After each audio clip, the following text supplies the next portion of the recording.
We should be live everywhere now, I believe. Hello, hello. Welcome everybody to part, I don't even know, 8 or 32. It's a lot of, we're deep into this, of making soft selection for half edge, my 3D modeling tool. Last stream, we managed to implement a basic version of soft selection. It was a lot of just kind of getting it into the actual tool itself, kind of setting up the code structure and all of the events and all of that stuff. So that just started working, which is nice. Let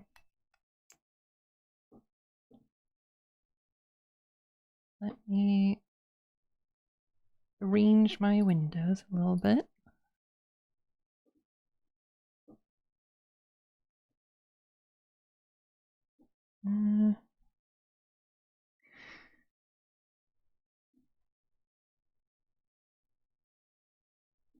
Okay.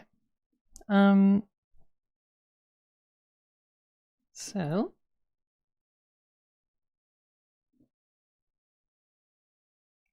last time we managed to get soft selection up and running. And soft selection is a feature in 3D modeling tools where, you know, if you select some objects or some elements of a mesh and you then move those elements, you obviously get a very sharp cutoff around the boundary of that. Like you're not really creating a smooth transition between the stuff that you got selected and the stuff that you don't have selected. So what soft selection does is that it basically blurs your selection. So it kind of creates this like kernel around your selection to let you softly move these vertices. So you can see that the vertices that I have selected, they move in perfect unison with my my gizmo here, but the others kind of fall off with this like little ramp here.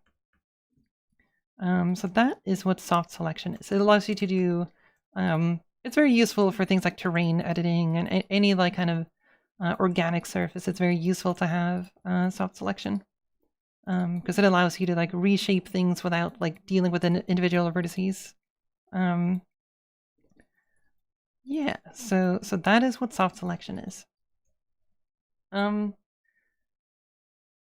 Now, the kind of soft selection that I have implemented right now, so proportional editing in Blender, seems like it, yes. That's what people keep calling it.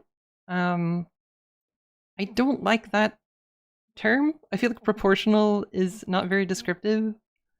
I feel like it should be called something else, but I'm pretty sure in Maya it was called soft selection, but it seems like it is proportional editing as in Blender. Because there are a lot of people who have mentioned that now. First time to catch a live since discovering your work about 2 months ago. Let's go. So great to find signs of life. Signs of life in general or on my channel?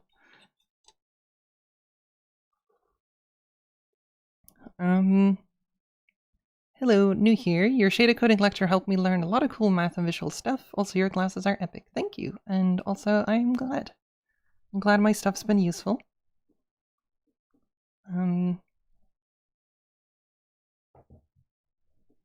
On your channel. Gotcha. Yeah, so basically we have a very basic type of soft selection, but there is a different type of soft selection that I really want to implement. So if I just let me actually disable soft selection for now and do X-ray selection. Let's say we have kind of like a chain link type of shape. Exactly, Toast. And then maybe if I, let's see, insert some kind of edge loops or something. Topology is beautiful here. This is great.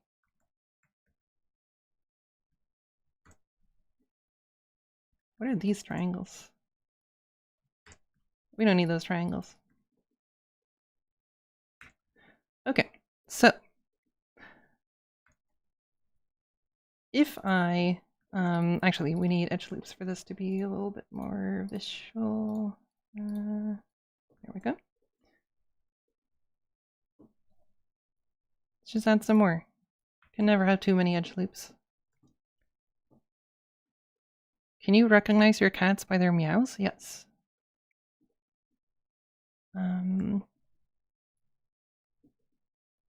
Okay. So if I now have soft selection enabled, kind of seems like it's like a normal thing. It behaves sort of the way you would expect. But if I select these vertices, you can see that these vertices are also affected. And the reason for that is that the test for distance that I'm using for this soft selection, like the space that the gradient is applied to, that distance and that space is in three-dimensional space. And so you can kind of imagine that my selected vertices, the distance from any other vertex to any of those vertices is just the straight line 3D Euclidean distance.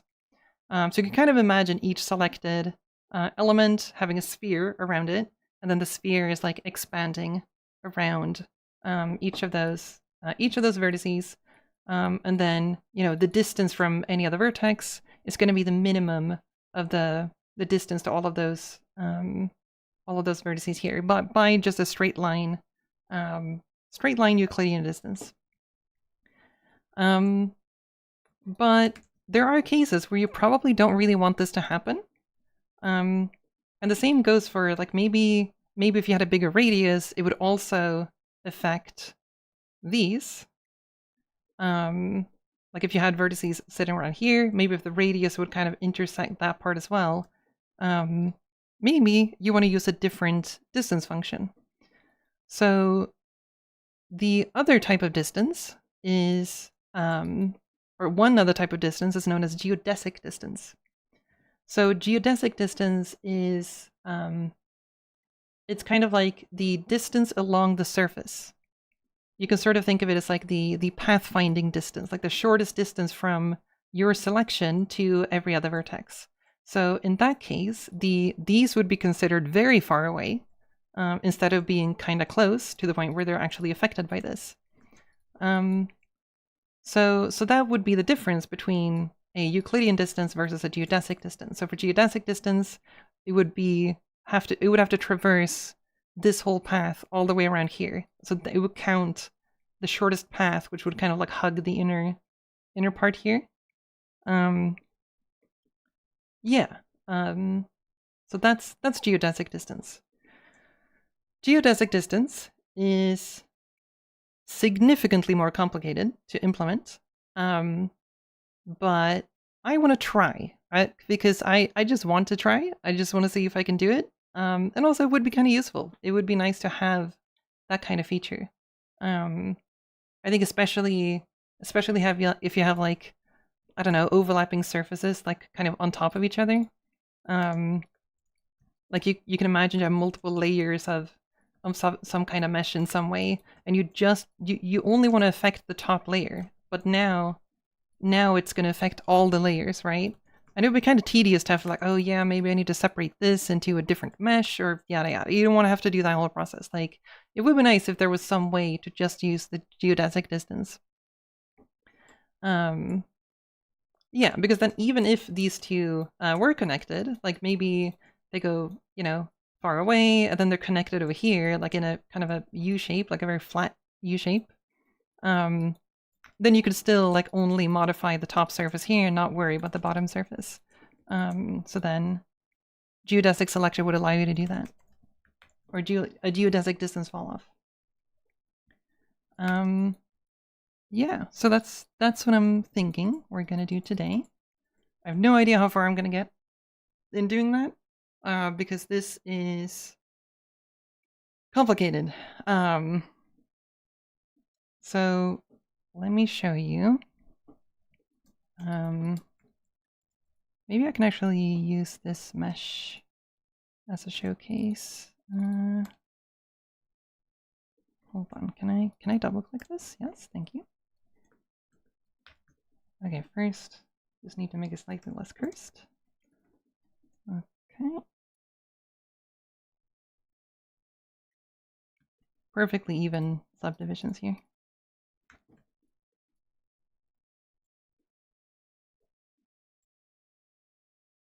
Okay, so let me take a screenshot of this.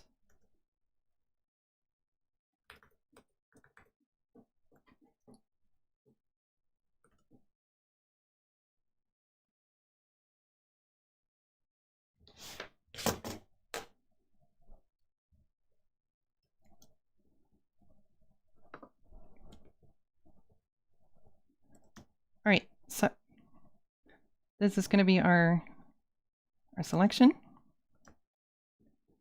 I believe I'm referring to this as gamma in my notes. So we're going to call the drawing on the layer. Cool, good job, good job.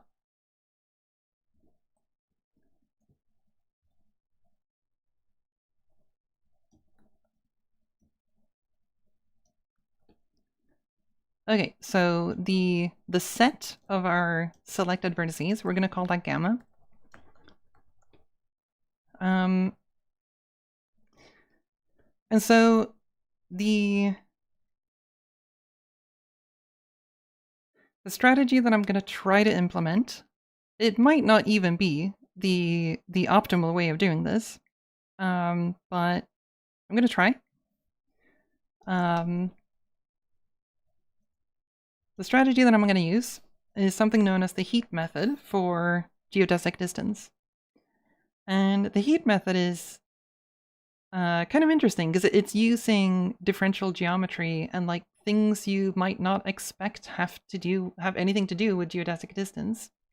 And so the first step of this process is that we're going to basically take an equation. We're going to take the heat equation. So there's a heat equation for how temperature propagates through any kind of material. In this case, it's going to be a surface. And so we're gonna kind of pretend that our selection, we're gonna apply heat to that selection, and then we're gonna run the heat equation for some set amount of time. So I'm gonna call that time t. And it turns out when you apply the heat equation, you know, you're gonna apply some amount of heat here. And then the heat is going to spread out, but it's going to be, you know, less heat here, less heat here. It's going to be, you know, warm here, and then colder and colder and colder the further you go around the mesh. If you apply this heat for, you know, a pretty long time, let's say that we set time to, I don't know, 5 seconds or whatever. Then you kind of just get this gradient. You know, it's going to be very warm here, and then it's going to get, you know, cooler and cooler the further away you get. So you're going to get this heat gradient throughout the whole thing. But it turns out, this is the thing that is kind of crazy to me, and I think it's kind of wild, and I think it's super cool. If you make this time value smaller, the smaller you make this time value, in other words, the less time you let this heat propagate, as you get close to 0, but not exactly 0, because then we don't have any temperature here, the closer you get to 0, the closer this gradient will point along the geodesic of, you know, the shortest distance from any other vertex to the boundary. So if we then have this very, very, very short time, very, you know, it's not a very warm one because we didn't let it heat up for very long. So it's going to be very cold throughout the whole thing. We're not going to have a lot of data, but if we solve that temperature for a very short amount of time, the gradient of this, I guess, temperature gradient, if we just get the gradient of that, in other words, we turn it into a vector field, we're gonna get, you know, some high temperature arrows pointing towards the warm side, right? So you can sort of imagine a vector field, you know, arrows in every point on the surface. But what's going to be interesting is that it's actually going to approximate the geodesic.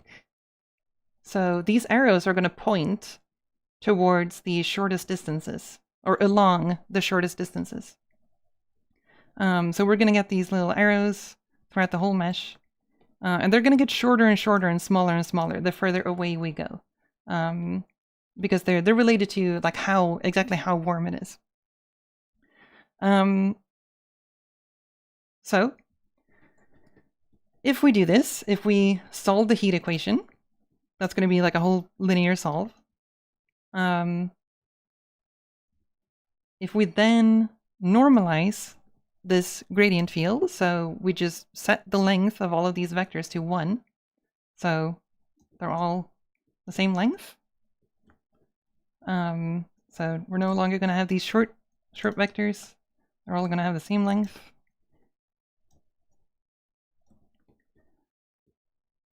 All of these arrows are going to point towards the heat source.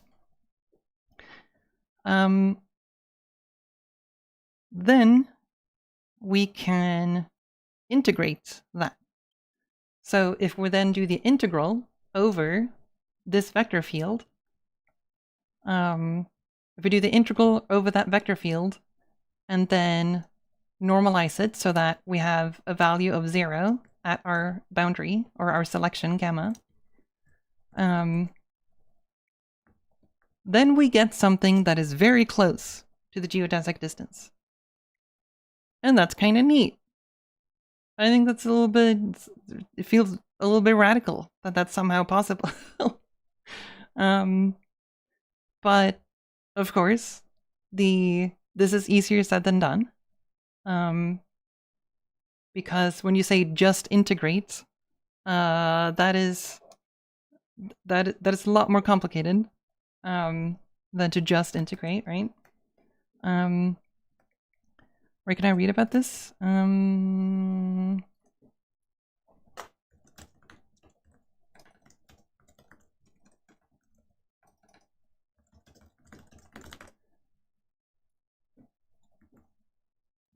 Here.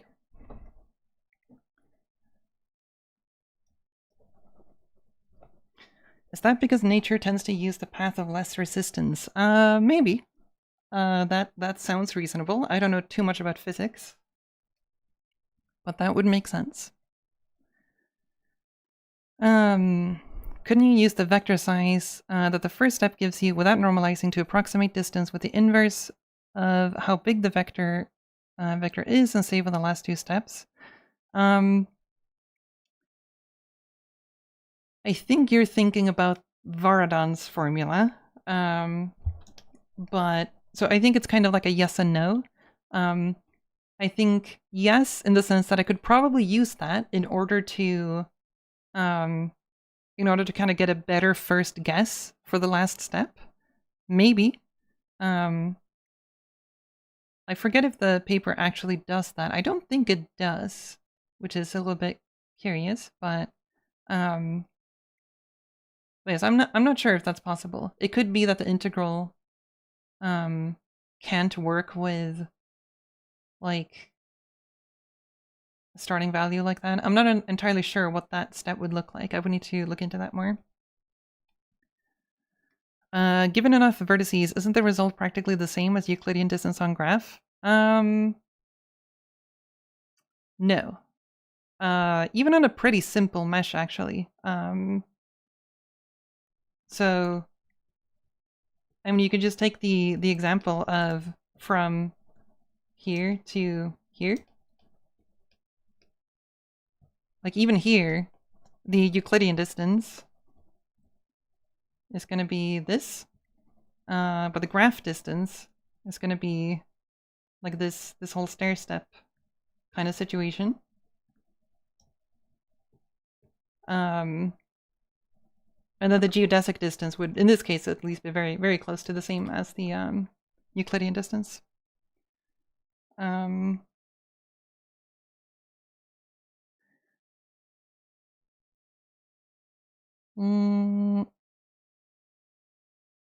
does this relate to the finite element method? This seems very close to what I had studied at university for this.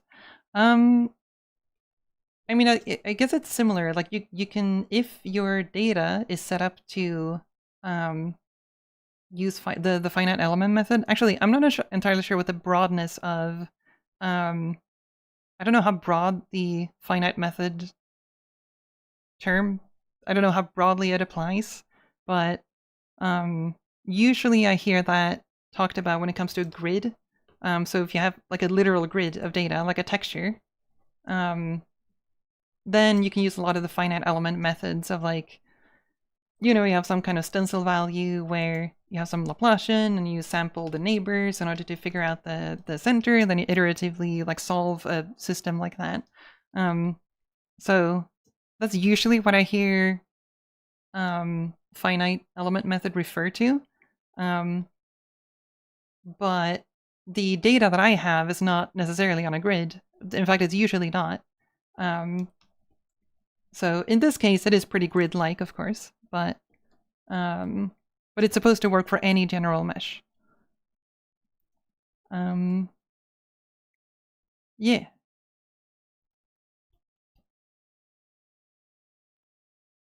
But yeah, I do wonder if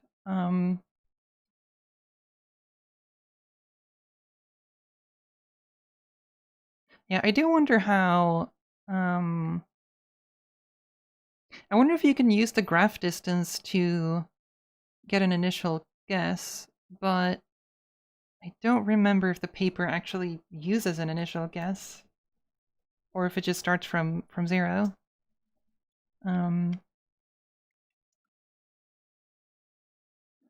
Isn't the time factor more relevant because the less the time is, the more of a difference you get from the center to the end, so you can easier derive the vector.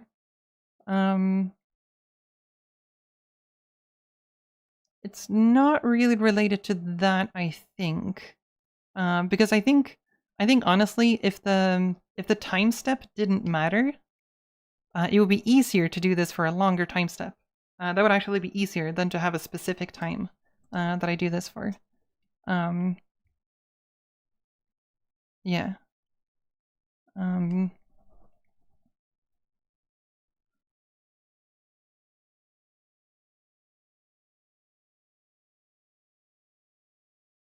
Did I just miss the explanation? Are you building your own blender?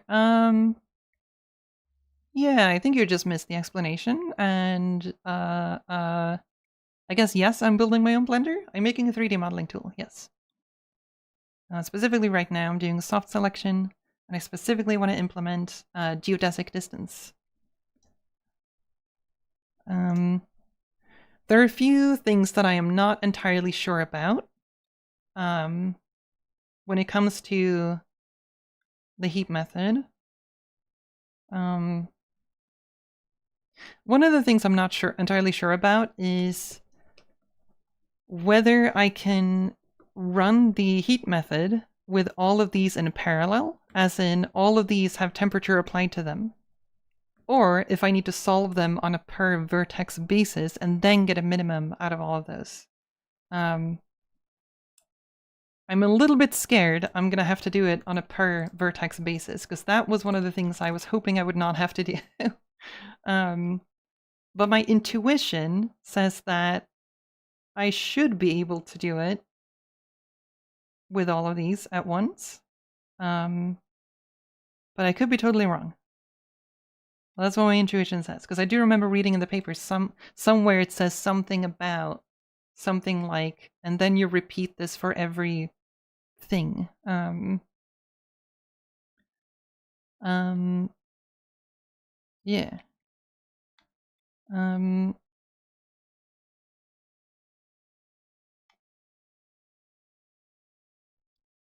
Yeah, I think I remember that the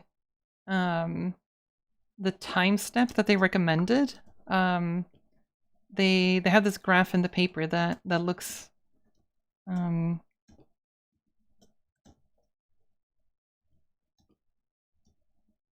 that looks something like this.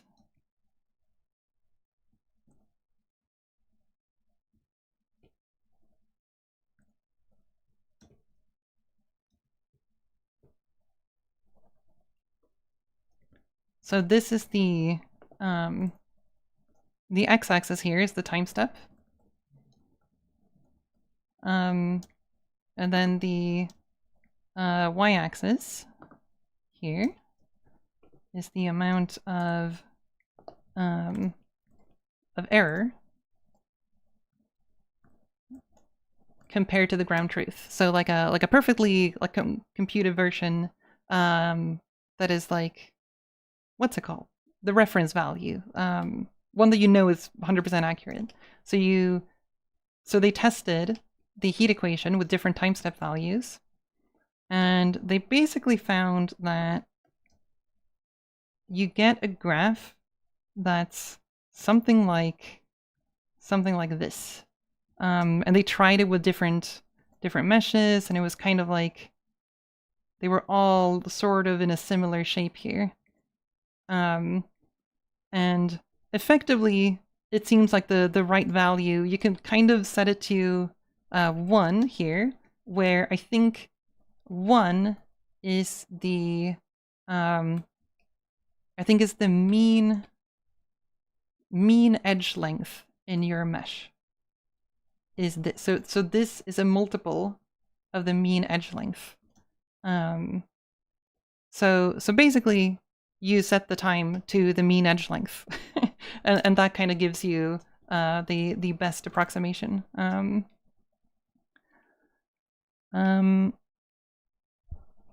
Okay, I feel ignored. Do you feel ignored? Did I miss a question? You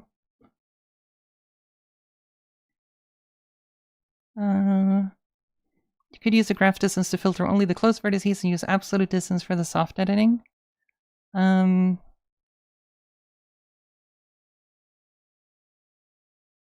not sure what we mean by absolute distance.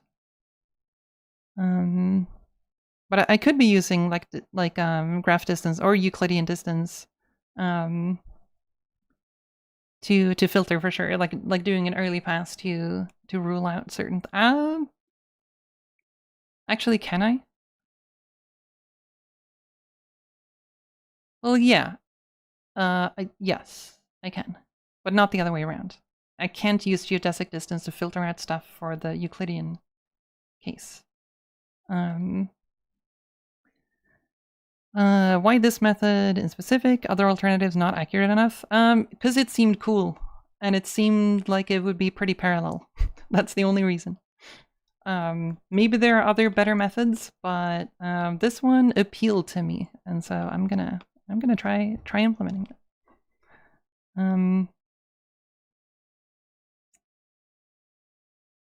Absolute is in simple direct distance between two vertices. Right, yeah, Euclidean distance in that case. Is there a problem with floating point precision in the limit? Do you have to use dual numbers, or does it cancel nicely somehow? I don't know. I think we'll have to find out. You know? I don't think they mentioned it in the paper that there was some like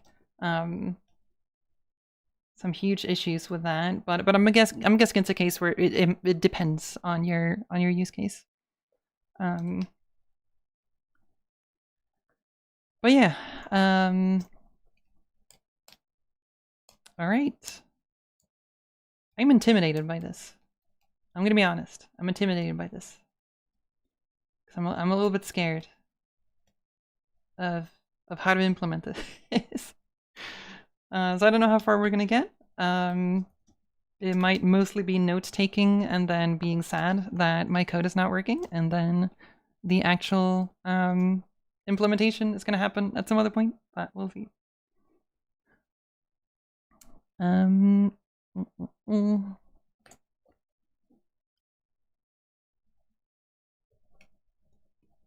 Okay. Um, I thought my idea was a pretty simple and elegant solution.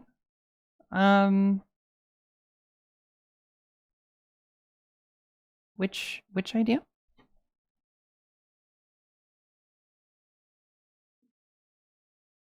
Are you working on bridge? No?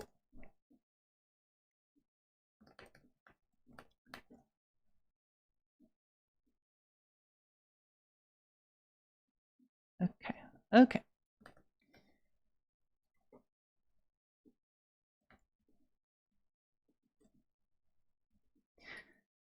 So,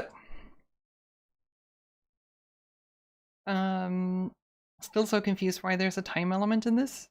It's kind of mostly just an artifact of how you simulate heat. But that's just a one of the ways of getting at the gradient of the geodesic. So that's why we're using that's why we're using that.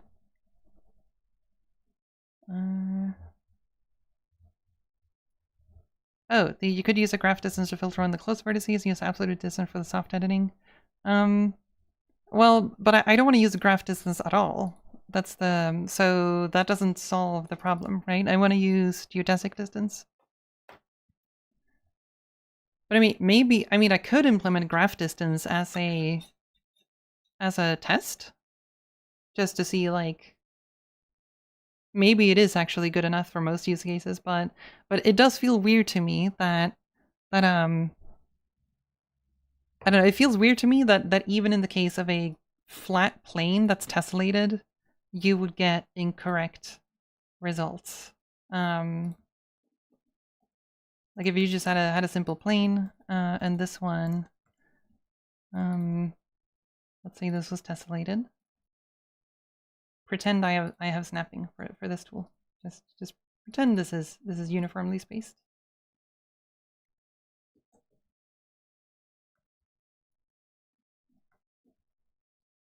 No, because you would use the Euclidean distance for the soft editing. But I already have Euclidean distance for soft editing. So that's already implemented.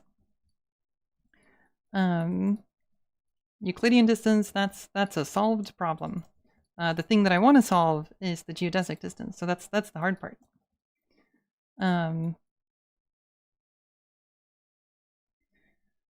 Graph distance is only for the Roth filtering. But then I might as well use Euclidean distance, because Euclidean distance is cheaper to compute than graph distance. Wouldn't geodesic distance cause issues with overlapping / folded geometry? Well, no, because it depends on what you would consider to be an issue, right? Like if you have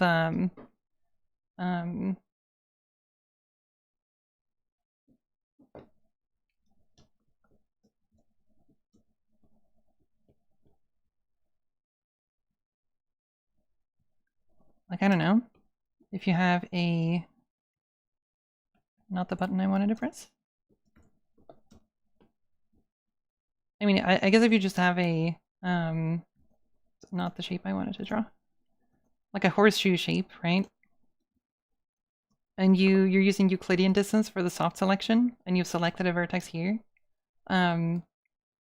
Like, the question of, do you want this part to also move when you drag this point? That depends on your use case, right? But if you want to use this as a deformation type of thing, you probably don't want these vertices to also move, the ones that are in here. So if I move this one, and I use geodesic distance instead of this large blue circle, geodesic distance would be more the distance along this thing here. So then you would get all of these. It would kind of propagate along the surface of the mesh instead. Whereas Euclidean distance just kind of ignores the shape of the mesh entirely and just uses the like spatial distance between them. Graph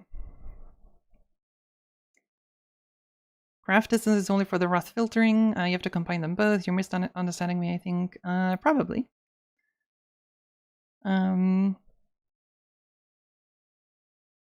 You're about to explain why graph would give bad results on a plane. Oh, right.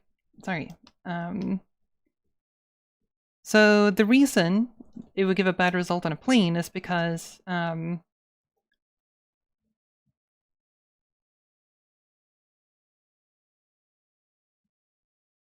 yeah. So the reason it would give a bad result on a plane is sorry, my brain was processing for a bit.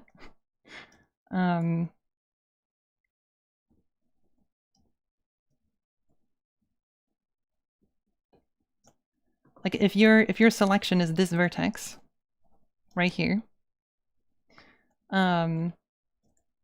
actually, let's do a better example.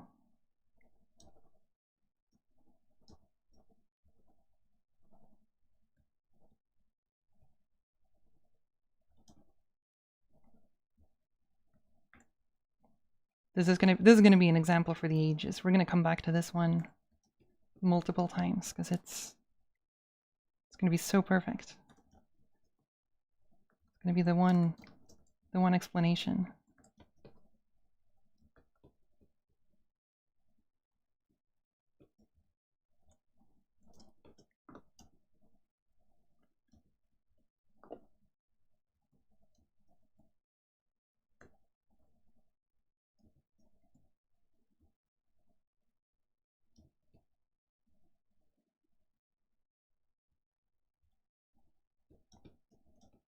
Okay. So let's say you have this point selected and you want to get the geodesic distance to this point right here. Or rather, you want to get the distance to that one. And then the big question is, of course, what distance? Like, what type of distance do we want to use? So the one that I have implemented right now, the one that I have in the editor here, is Euclidean distance. So Euclidean distance is you just draw a straight line between these 2 points. You kind of just subtract, right? Take the one point, the other point, subtract, get the length of that vector. This is your Euclidean distance. The geodesic distance. The geodesic distance would this is not a perfect example, I'm realizing now, but that's okay. It's not actually the one example to rule them all, but you know, it's okay. But the geodesic distance would be confined to only like move along the surface, right? And in that case, we would want it to kind of go across like this and then move along this edge here, right? So the total length of this path is the geodesic distance. I'm gonna call this geodesic. And then we have the Euclidean distance. And then with the graph distance. The graph distance is basically traversing from vertex to vertex. And in that case, it would probably pick some kind of path where, you know, you go from this vertex to this vertex, and then up here to this one, so same vertex as geodesic. And then it would go to this vertex here, and then up to this vertex here, and then it would continue through these vertices here.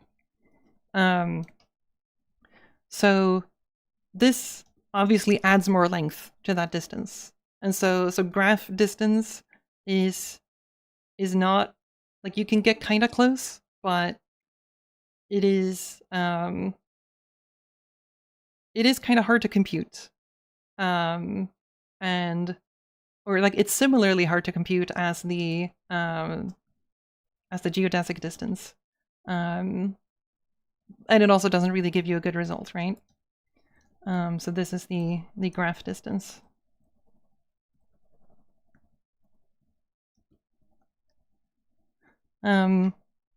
And you could sort of imagine that maybe you can have some kind of graph distance, but you have some extra thing where you allow it to skip vertices that are on the same face, which would make it work in this particular case.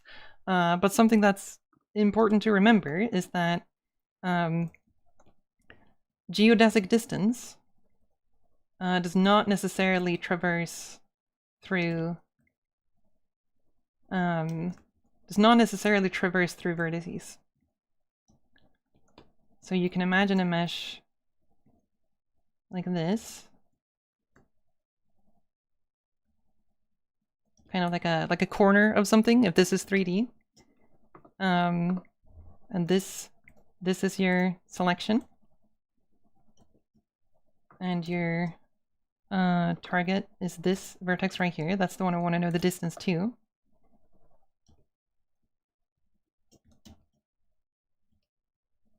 So now, all of these three different distance types have very different paths that they would take through this mesh. So I guess we could just do all three. So Euclidean distance would kind of like cut like behind this whole thing. It would go, you know, in 3D space, it would just be the vector between those two. Graph distance would traverse the vertices. We'll kind of go all the way along like here, like this, right? But geodesic distance would basically do a path kind of like this, I believe.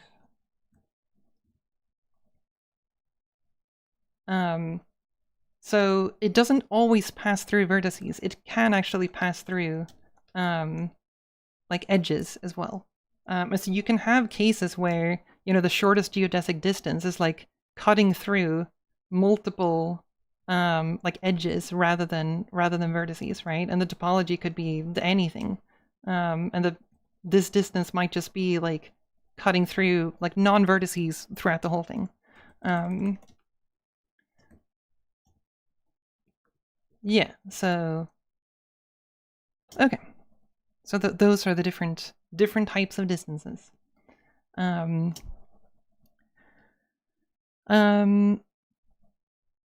geodesic distance also works on flat surfaces. Yes.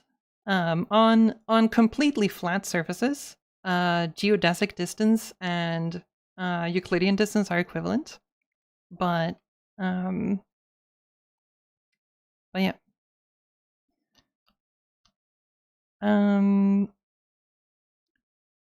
And yes, I've seen the paper on edge flipping for geodesic paths, which is really cool, like conceptually. But it does not seem to be a good strategy for when you have multiple points selected. So I think it's a good strategy if you have only a single source, a source of heat, or a single selected element. But in my case, I could have a mesh that has 10,000 vertices, and you select 4,000 vertices. I would want that computation to be pretty fast, you know? And so I need to be careful with, I need to be careful about like which method I'm using. And it seems to me like the heat method is very parallelizable, which is good, because then it's probably going to be good for mass amounts of data. I think, I hope. I think that the tricky part is that like math papers kind of hand wave the matrix solving part. It's kind of just like, oh, and then you use the solver, which, I mean, that makes sense if you're like in a Python environment and you're you have all of these tools and you don't want to deal with like marshalling and like sending data from the GPU to the CPU or whatever. But I feel like I really want to implement this on the GPU, or at the very least in a parallel way. What is marshalling? I'm pretty sure I could actually get this wrong. I think marshalling is when you I forget if it's when you typecast or if it's when you move data. Oh, it's the transformation of memory for transmission or storage purposes. Yeah. Yeah, okay, then I was right. Yes. Okay. So basically, if I use like a third-party solver, then I would need to somehow send that data to that solver. And I might have to do marshalling, in other words, transform that data to some other form or send it through some kind of, like, I don't know. I don't even know how to do these things. It would be like a network, like a local network connection between two applications. I don't do a whole lot of multi-application communication stuff, so like serialization. Yes, except serialization usually refers to like saving something to disk in some format. But in this case, it could just be like in memory serialization.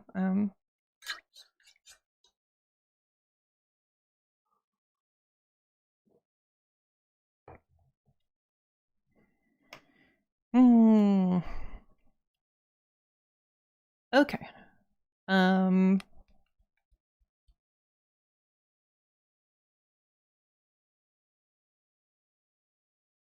right. I guess I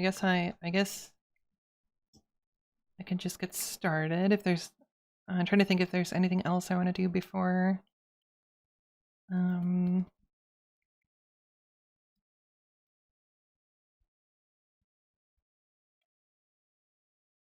don't think so. Don't think so. I was thinking maybe I want to do some stuff around like visualization. Where I might want to have a better visualizer for the radius, because right now it's just implicit. You kind of have to vibe where it ends. I could do some visualization tools for that, or maybe make it so that there's a way to control the radius, because right now it's kind of hard coded. But that's kind of easy. That's not really a problem. I should just do the hard part. I just need to bite the bullet and struggle. That's what I'm gonna do. Encourage me to struggle, please. I should be trying to solve the hard problem. Did you elaborate why the heap method is not accurate, or did I mishear what you meant?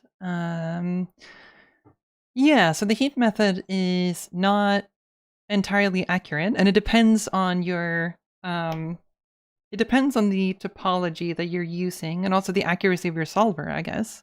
But I think even if you have a fully accurate solver, I don't think it actually reaches an end state that is where you have a residual of 0 or like an error of 0. So there is a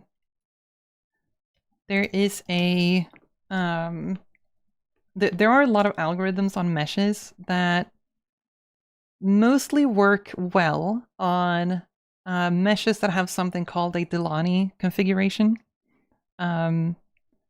So there's a why is your Twitch name not Freya Holmér? You know, I should just change that. I've planned to do that for a long time, but I get nervous about like releasing usernames. So, or like breaking old links. I don't know, but I should probably do that at some point. But there's a lot of algorithms that work best if your triangles are kind of well formed. You want your triangles to kind of look like triangles. This is a nice triangle. I think everybody can agree that we like this triangle, right? This is a neat triangle if you ignore all of the like curvature in my lines, but that's okay. But then you could have triangles kind of like kind of like this. You know? How about this triangle? I don't want to be like trianglist, but like I kind of hate this triangle. This is a bad triangle. We don't like this triangle. Like, I'm sorry, but this triangle, bad triangle. And one way of thinking about how to make triangles nice is something known as a Delaunay triangulation. And the idea of a Delaunay triangulation is that if you... Let's turn this into a quad, actually. So this is going to have to be triangulated somehow. So if you triangulate it like this, I think most of us would say this one is not as nice as this one. And the reason for that, or one of the ways you can try to think about like what makes for a nice triangulation versus not, is kind of like the ratio of your triangles, or the way that Delaunay usually works is that if you consider the three vertices of your triangle, so if we use this triangulation, these three vertices would be part of this triangle, right? If we draw the circumcircle, as in the circle that includes these three vertices, which would sit here somewhere. It's hard to draw circles, okay? You notice that this vertex is inside of that circle. What the Delaunay triangulation tries to avoid is avoiding exactly that. You don't want vertices inside of your circumcircles. So if you instead triangulate it like this, then the circumcircle for these three triangles would not contain any other vertices. And you can do the same thing with this one. So the circumcircle for this would also not contain any other vertices. So when your mesh meets this requirement, I think it's known as a Delaunay configuration or Delaunay tessellation. And a ton of algorithms work a lot better on Delaunay triangle meshes. Because there's a lot of ways that, you know, the fact that the center of this circle is inside of the triangle, which could be another way of interpreting this, affects the quality of certain properties of your mesh. Trying to think of what would be like a property you would store on a per face basis. I forget.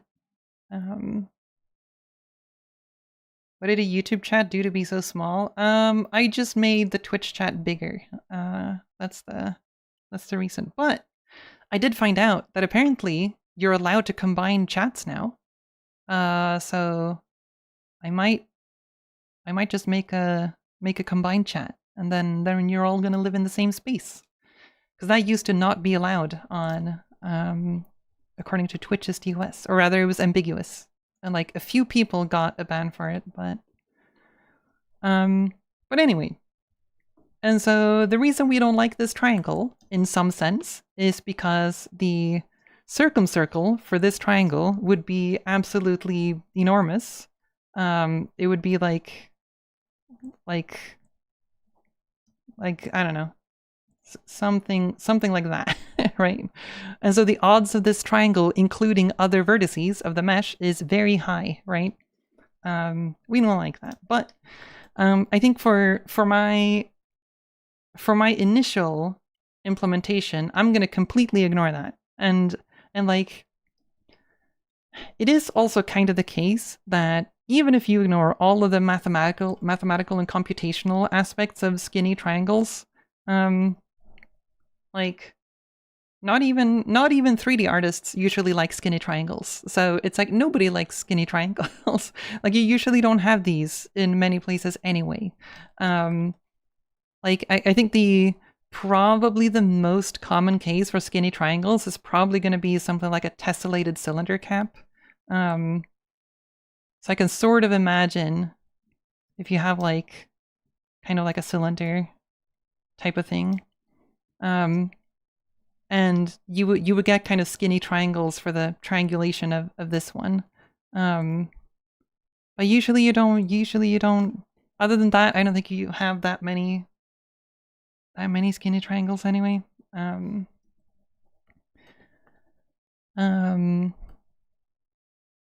Yeah.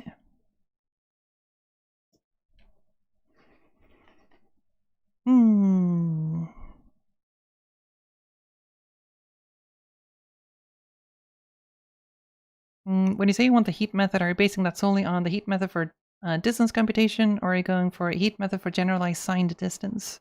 I don't really need signed distance in this case. So that requires some extra computation. So I don't need the sign. So it's just distance.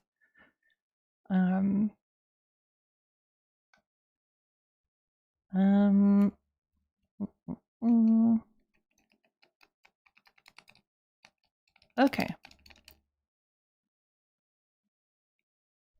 You don't want to be together with YouTube? Oh no. Is there rivalry between the two chats?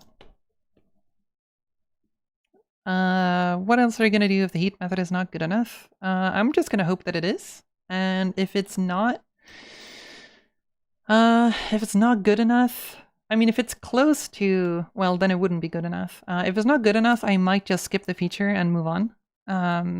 Because there's a gazillion things to do in a 3D modeling tool. And I don't want to get stuck for too long on one feature. But it all just kind of depends on what you prioritize, and it's a constant prioritization thing to make something like this. Okay. Also, it is really warm in here. All right. So where do we start? What do we do? How do we do anything? Wait, let me first just move my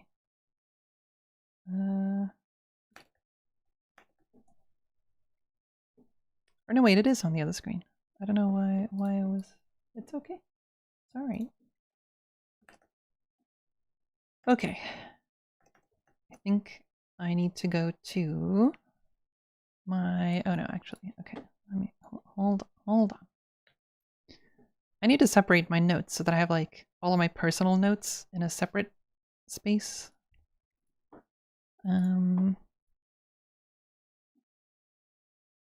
Give me a moment.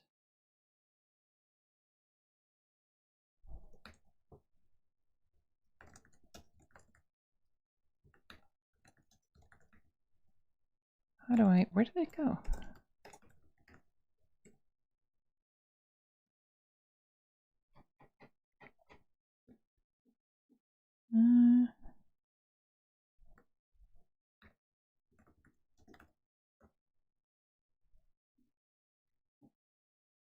Where are my notes? Oh, here they are. Okay. I got them.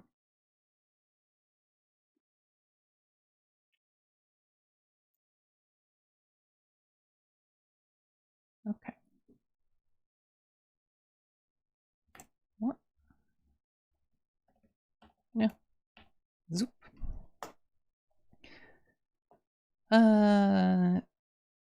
Right. Okay. So these are the notes that this was when I was reading through the paper, which I should also open.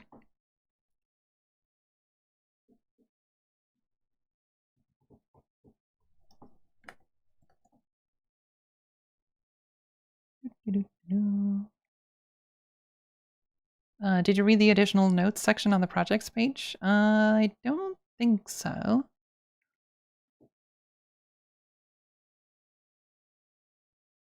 I imagine you'll have problems with meshes where you have hanging nodes or sudden triangle size changes, or for huge meshes where you really only want to apply to a subset. Maybe, yeah, I'm not entirely sure yet.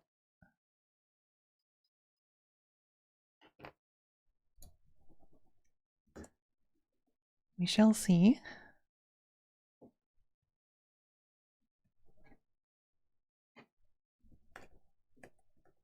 Okay.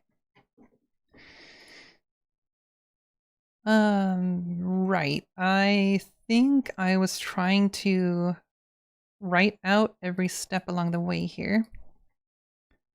I don't know if I've cleaned up all of this code. A little bit of a mess, but that's okay. All right.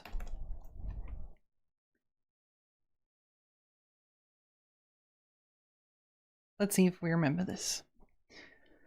So, start out by constructing the vertex areas, or the mass matrix.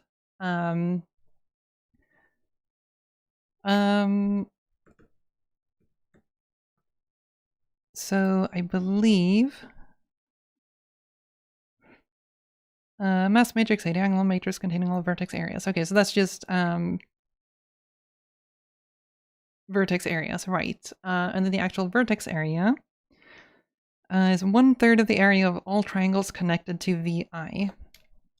Okay, so what that means is that given some kind of mesh,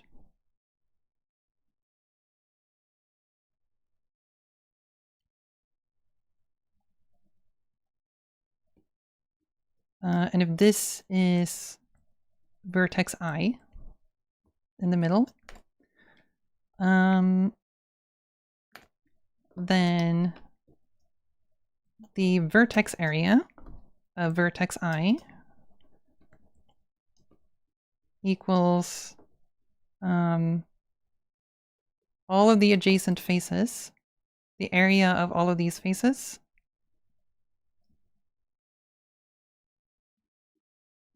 over 3, I believe. Yeah, 1/3 of the area of all triangles connected to VI. Yes. I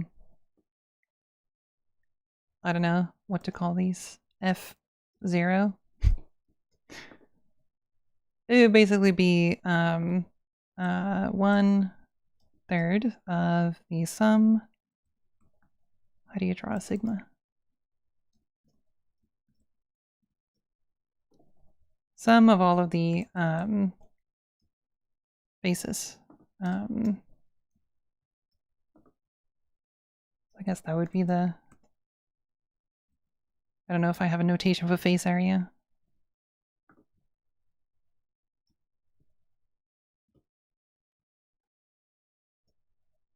Okay.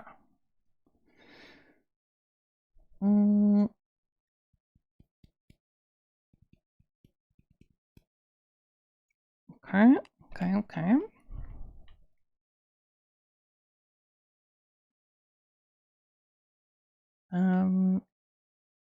Y3. I don't remember. I do not remember. Maybe it was the degree rather than 3. Let's see. Spatial discretization.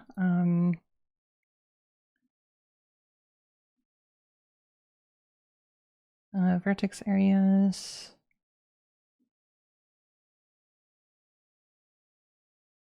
Oh, they use the notation AF. Well, that's going to be confusing, but...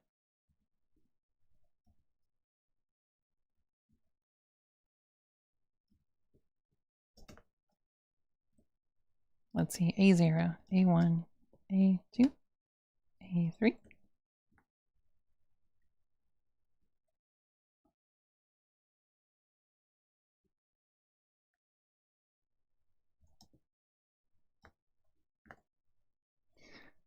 Thanks for the Prime sub, Thundering Typhoon 2. Would it be useful to compute the Euclidean distance first and then only calculate the geodesic distance to the points inside a certain range using the Euclidean distance as geodesic is less than or equal to Euclidean? Probably, yes. That would be a nice way to call the search space.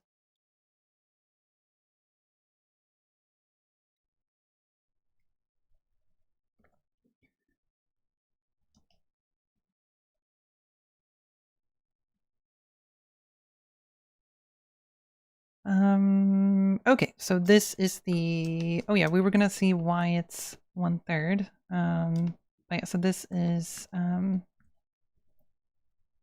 vertex area.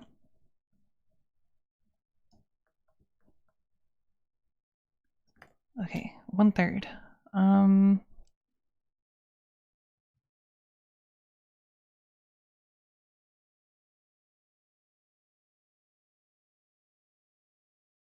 Where is the vertex area defined?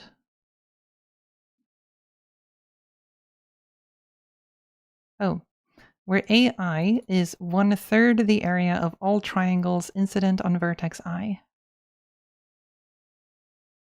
Yeah, it's just 1/3.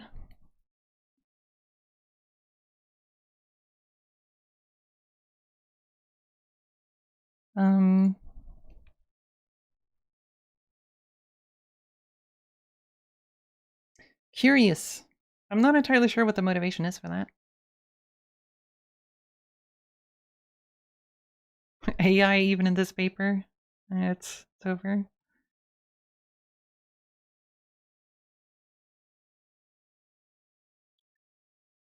The additional info suggests that you might want to try going for building tufted intrinsic Delaunay solvers. Yeah, it just seems like that's going to be too much work.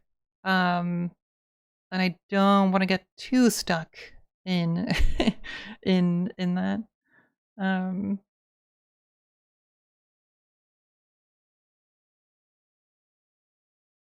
Yeah, I feel like that would probably be too deep of a rabbit hole. Yeah, I'm already pretty deep into this.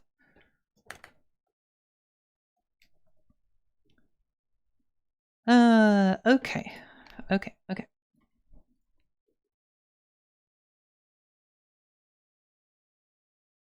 So we do have a dependency on all of the vertex areas, or the face areas, which, yes. Okay, so then the first big complicated solve is that we need to compute the heat at every vertex I given a selection, gamma, our heat source. And that's going to be done using the discrete Laplacian across the entire mesh. So that is this formula here. Trying to remember, maybe I just didn't paste their graphic in here. I think it's this one, because that's the, yes, okay.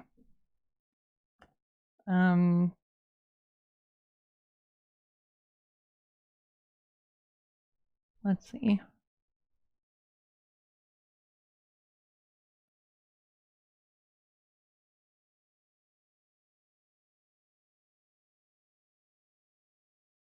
The sum is taken on all neighboring vertices J.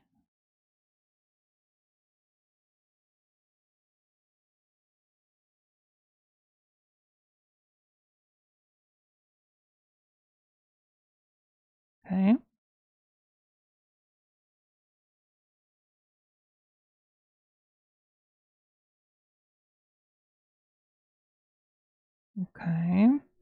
Okay.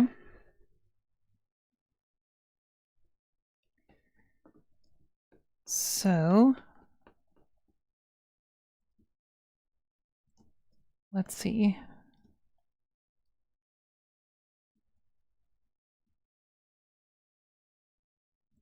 Let's just draw a little bit of a simpler graph.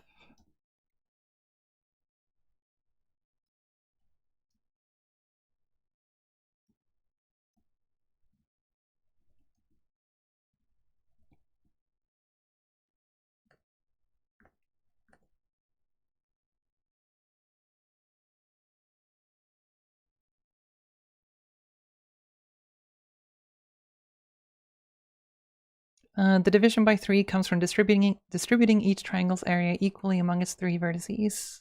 Gotcha. 3 is a pretty triangle number. Makes sense.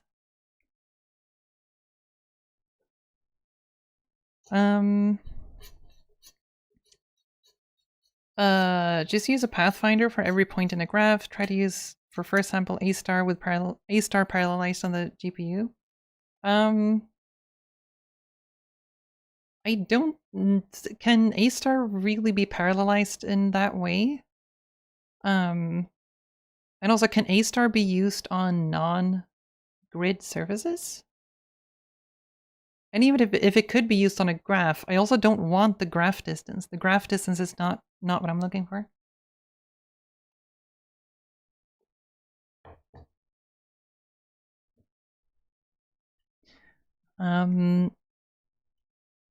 Okay, oh boy. This is gonna be this is gonna be a mess. Because I need to separate this equation out on a per... I need to separate out all the u values.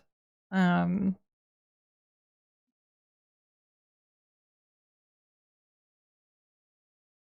that's okay. Let's just first write this down. So, given a vertex, we want the Laplacian at that vertex I. So, we're gonna say vertex I.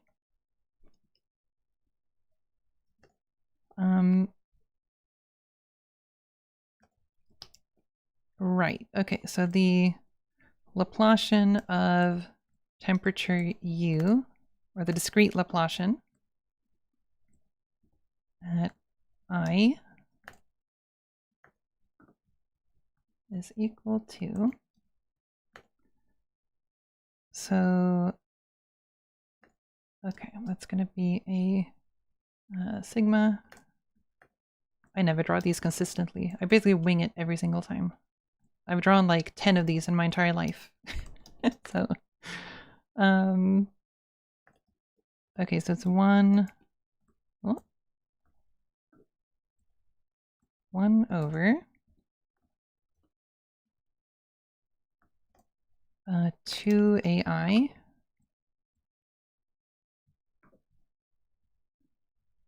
so that's the vertex area that we talked about earlier.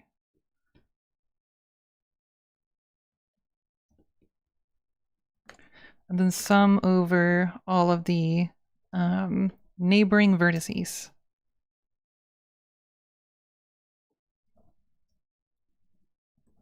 I don't know how to label these. Do I label them as like J0? That feels weird. But I guess they just wrote J, like implying an enumeration. Okay, hold on.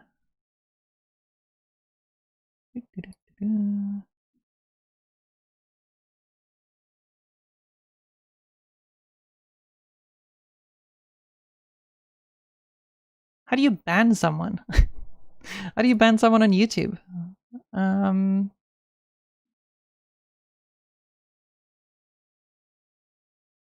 Like there's like, I can remove a message.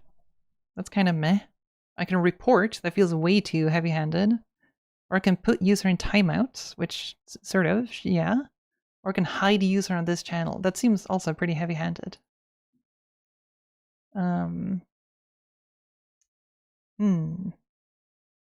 Trying to ban me? Yeah, because you're being an asshole. Like, I don't want assholes in my chat. That's kind of annoying. Okay, I don't know if I should give you... Yeah, I feel like it's either 30 minutes or 24 hours. There's a huge difference there. But yeah, you get the 24-hour one. Good luck. Why did it delete your messages? I didn't need to delete your messages. It was not that bad. No. Okay.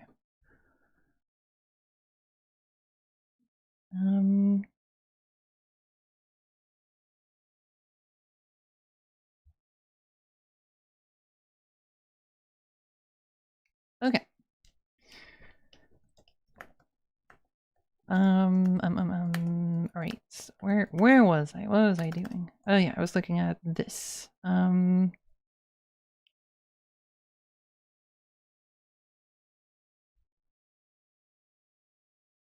I disagree with their notation here. Or do I? No, maybe not, actually.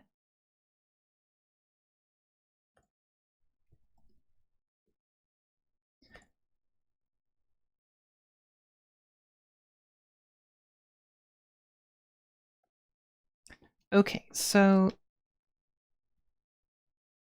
each of these have some temperature value, right? So this would be UI. And then we have J here, vertex J, and then that one's also got a temperature, UJ.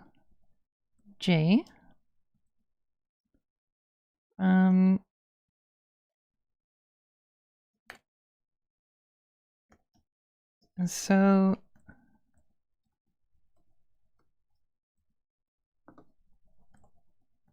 there is a UJ minus UI, so it's a multiple of that, and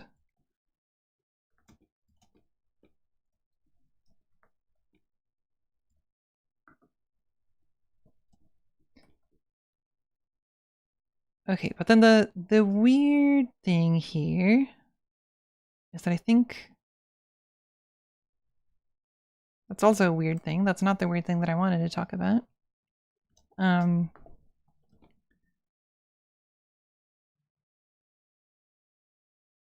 It's weird to me that like each vertex, it wants me to multiply these two angles, or like the cotangent of these two angles.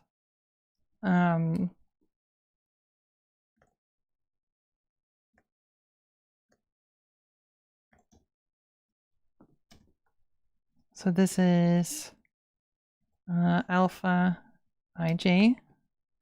Then we have beta ij.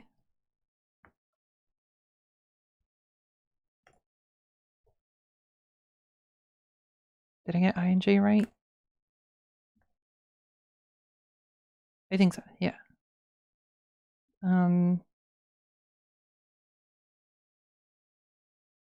No, I guess that makes sense. Okay, so the thing that I was a little bit confused about is like, I feel like I was wondering like why it was using like this one on the left and this one on the right, and then combining it with this one. Like, in my mind, I would have just been like, okay, for each iteration, grab this angle, and then the next one, grab that angle, or whatever. But I guess the reason it's set up like this is because these two in particular have to be multiplied by this, which is why yeah, which is why I think the it's set up like this. Okay.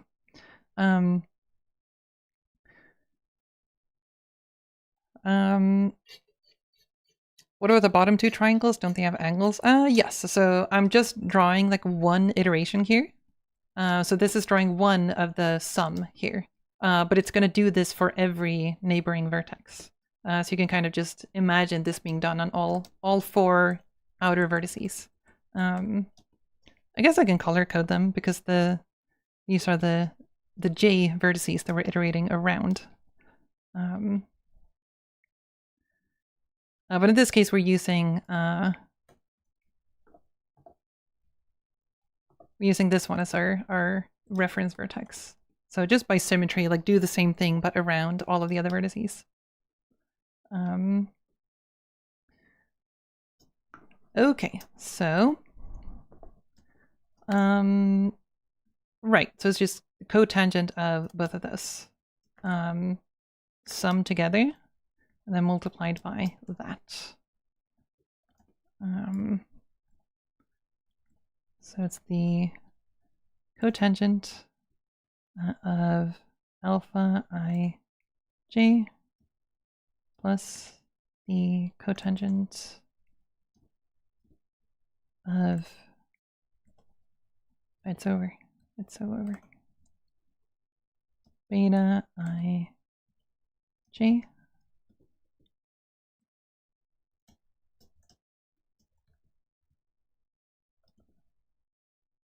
Okay.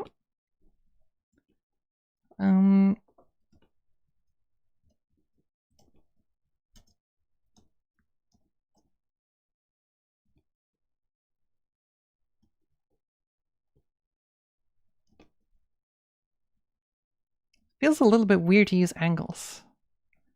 I feel like I'm doing so much vector math of late where I avoid using angles at all costs and I try to like only use projections and whatnot. So I've like tried to train myself to never use angles for anything because usually you can get away without it. But maybe it's reasonable in this case.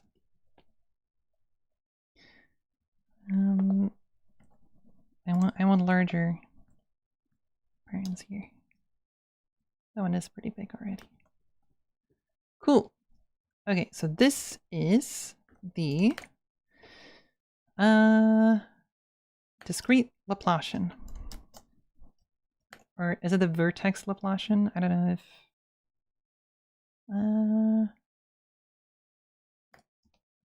let's just call it the Laplacian. No, I'm going to call it the vertex Laplacian.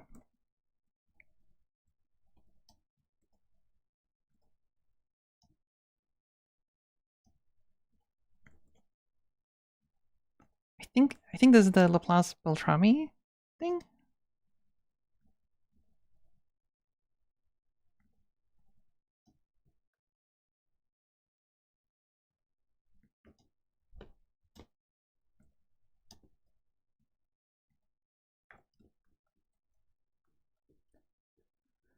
Okay.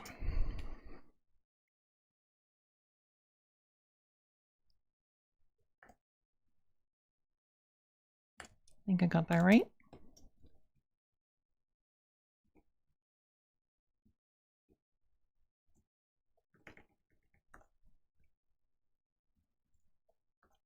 I really don't like this notation. Like, I'm not a fan of like putting the name of a thing in parentheses and then subscript, and this is like a, I don't know, this is a really weird notation, but mathematicians just like do whatever they want with notation, and we're supposed to just accept everything.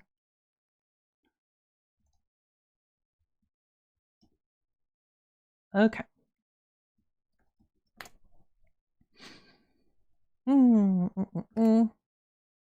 So if I got this right, I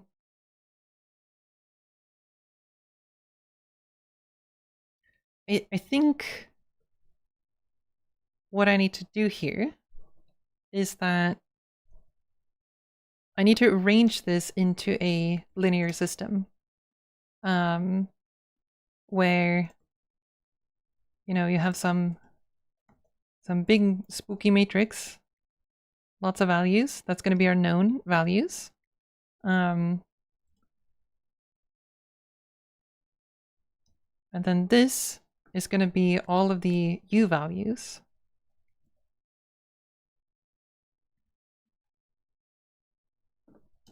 So u0, u1, u2 for every vertex in the mesh, I think.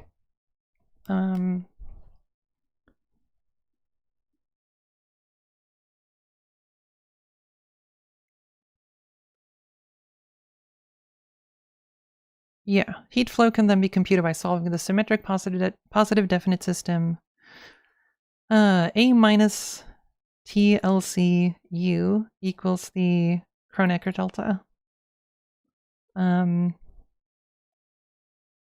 And A is the, right, that's the mass matrix.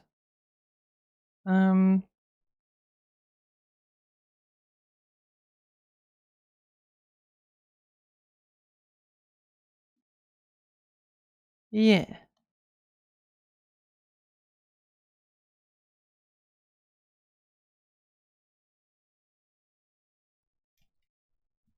Okay, so it's a little bit annoying that they use the capital A, because usually linear systems are like, you have like It's AX equals B, but A actually means something else in this case. But A is all of the vertex areas. So the thing that you have to solve here, I guess, it's the mass matrix minus time LC. I forget what LC is.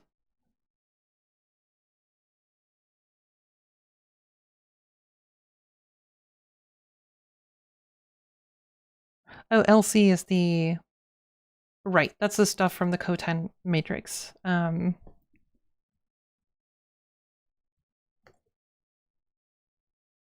believe.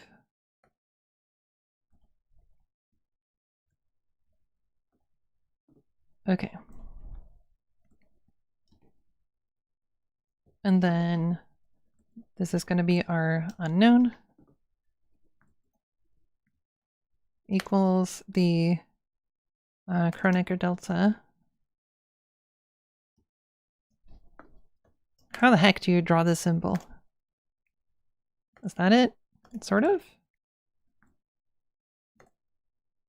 Something like that. Over gamma. Gamma is our selection. I think this just means it's 1 at our selection and it's 0 everywhere else. I'm pretty sure that's what that means. Okay. All right. Okay. Okay. So I believe this is then our linear system.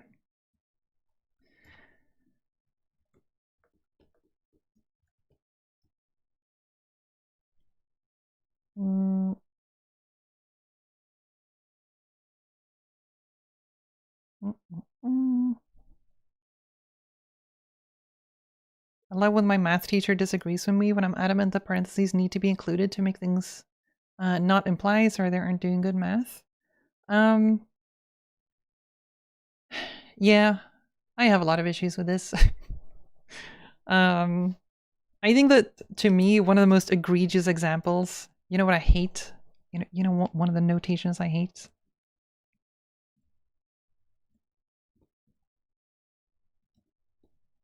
Just kill me.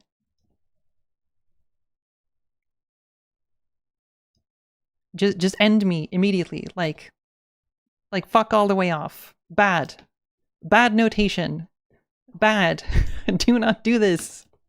This is bad notations. These mean very different things. Ugh. This is the arc cosine of x. And this is the cosine of x squared. Very different things. God damn it. Stop writing it like this.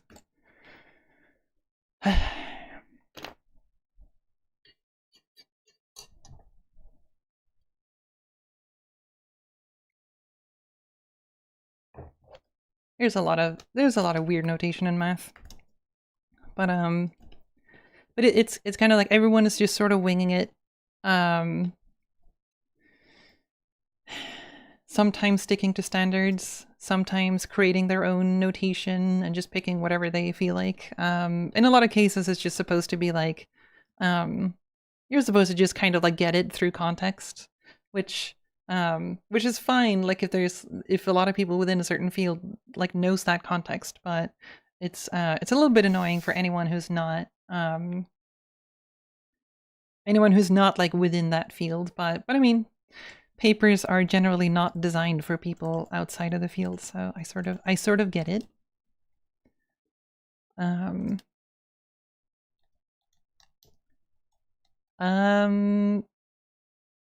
Also, Hemishan, please stick to English in chat because I don't know what people are saying if it's not in English. Does the paper have code, and is that useful? I think it has code. I mean, maybe not the paper itself, but there's like there's extra stuff outside of the paper itself. There's a bunch of example code and whatnot.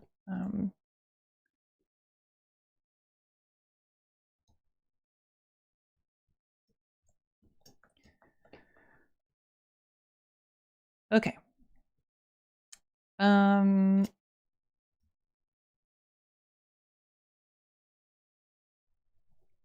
So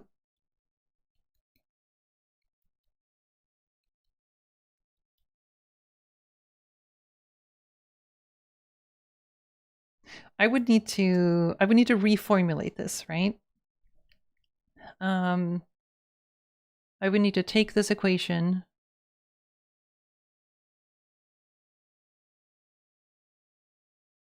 or it's a little bit unclear to me. Like, is this AI? Like, is that the same as this? Or am I gonna have to include AI in this? It's very hand wavy in the paper.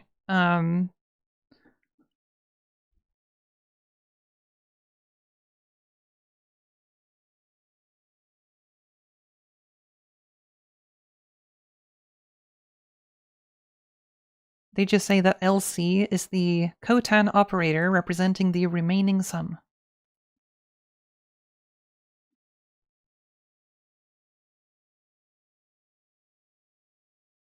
I'm guessing. I'm gonna guess that this is separate, and that AI would be included in that. I'm guessing.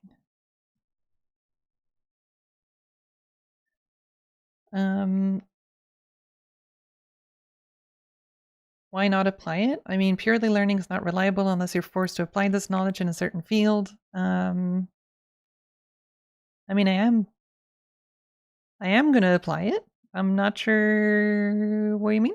A is not in the summation. Yeah, I would guess so.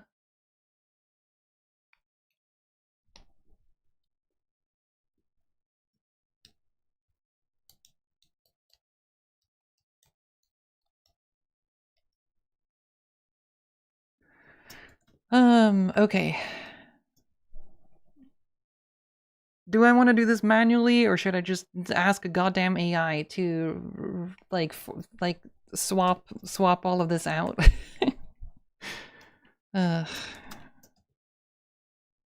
Because I need to express every single or wait, hold on.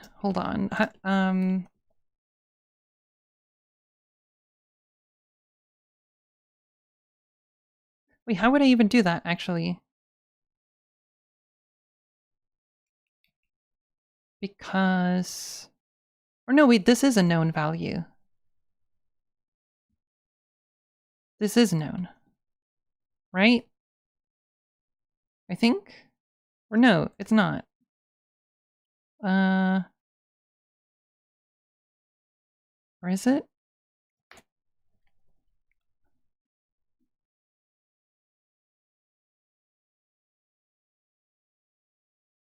Okay, I need to double check my notes.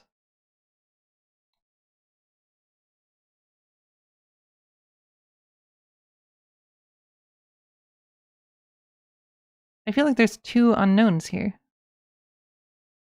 Or am I stupid?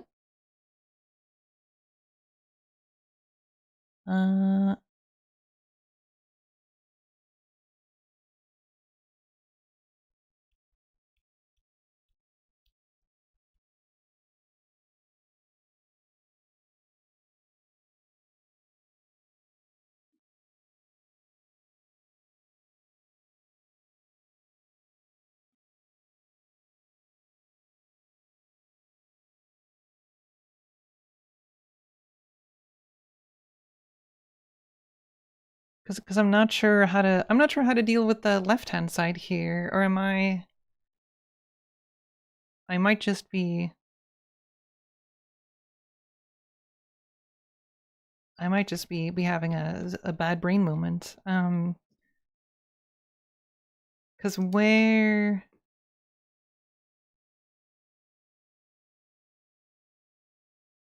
What is LC supposed to be here? Isn't the right side the explicit formula for the left side? Yes. But well, yeah, I guess maybe I just don't need the left side.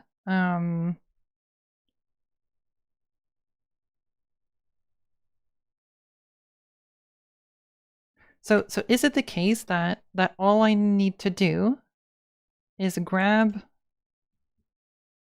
all of the cases of this, such that I have it in the form of I times a bunch of things, right? So I would have like U0, U1, etc. I think that's the way this is supposed to go.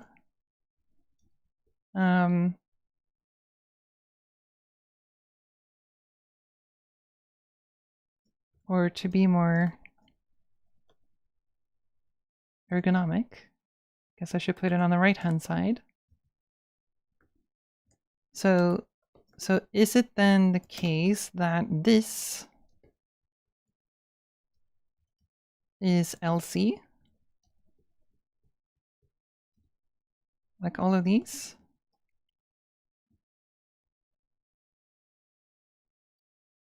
Is that what's implied here?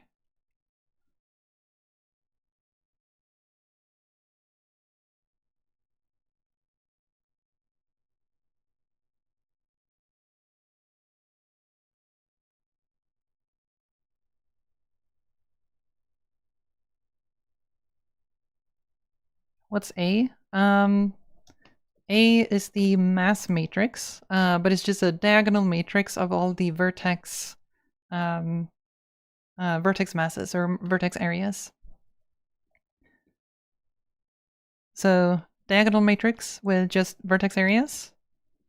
And then I guess LC has to be a square matrix. And then U is the temperature.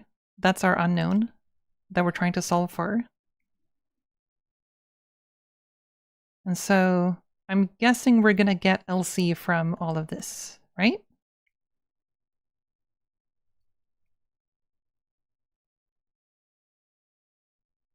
What's a vertex area? Vertex area is given a vertex VI. Take the area of all adjacent triangles and divide by 3. That's the vertex area. Got it right here.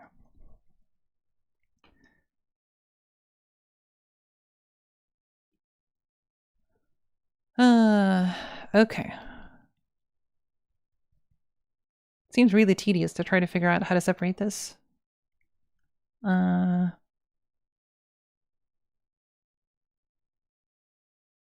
maybe I don't have to do that? Or how would I write this in code? Like, would LC be like LC would probably be a really sparse matrix, right? It's gonna look like an adjacency matrix. I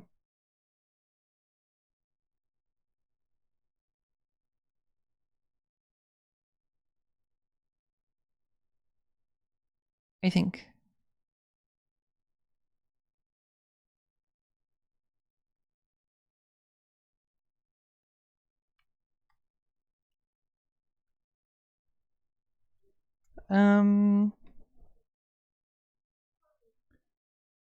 LC seems to be the sparse cotangent matrix from the Wikipedia page. From which Wikipedia page?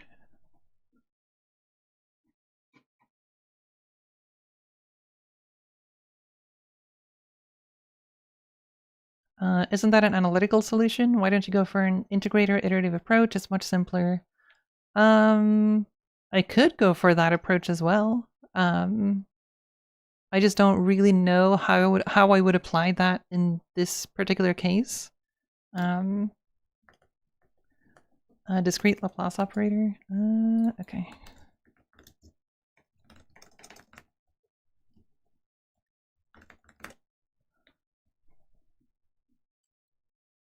Fine, I'll do dark mode.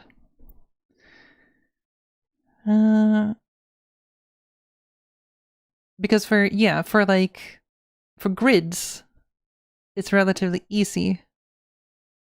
But I'm not sure how to do iterative stuff for non-grids.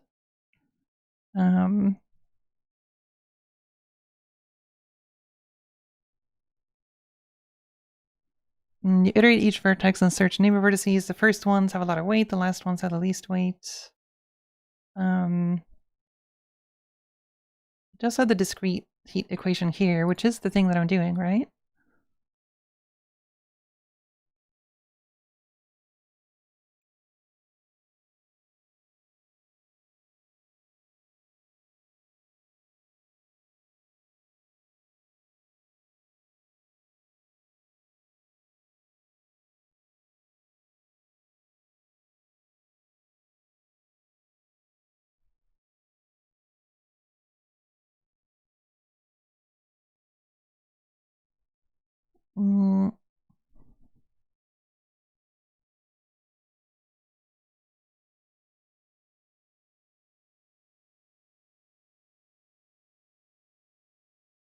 Okay, so it's under mesh Laplacians. Oh yeah, that's the same formula. I recognize this one.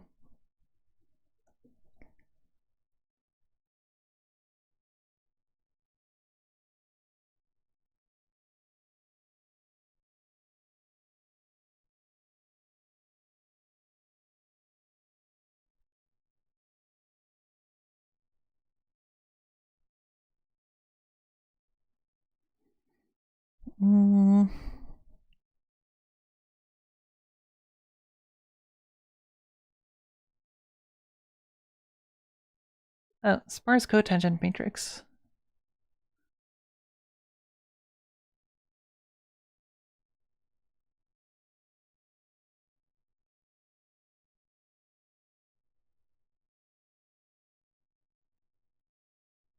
That's useful.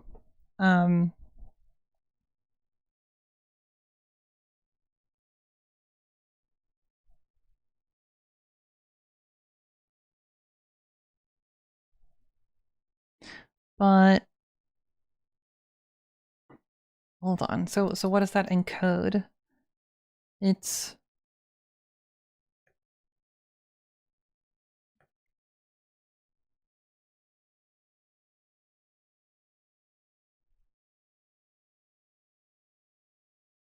oh wait, there's the mass matrix. Okay, right. Hold on. So let's see. M diagonal mass matrix. Vertex areas along the diagonal. That makes sense. So the thing I'm calling A, they're calling M.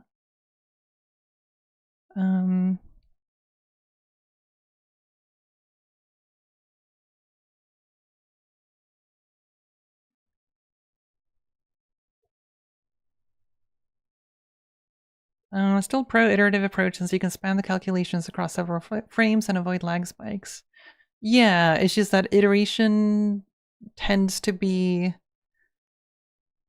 They tend to converge really slowly if you have a lot of vertices, because then you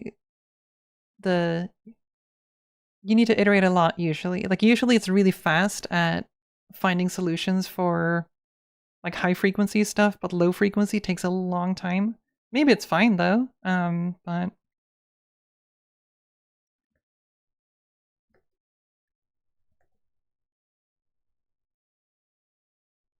I'm a little bit confused by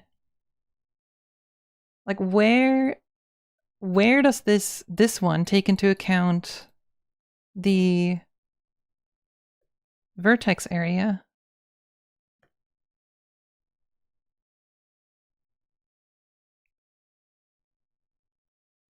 Because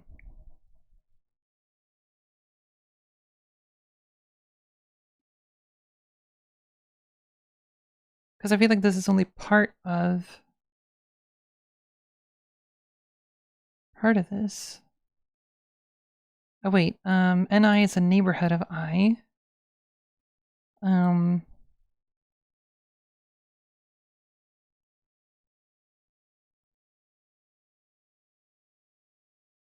The mass is the vertex area. Yeah, I just feel like in my case, I feel like I have the mass in two different places.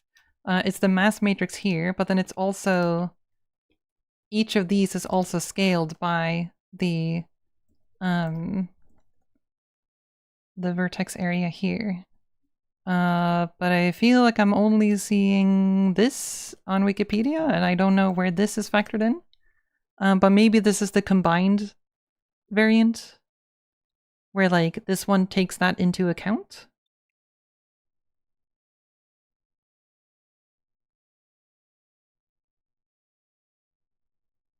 Because it does iterate through the neighborhood. So I presume the neighborhood of I is just the same like vertex area. But it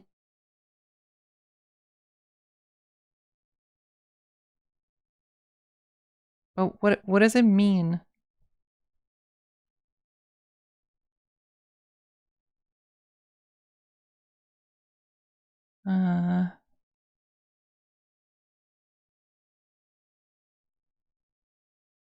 Okay, so it's a sum, it's a negative sum of the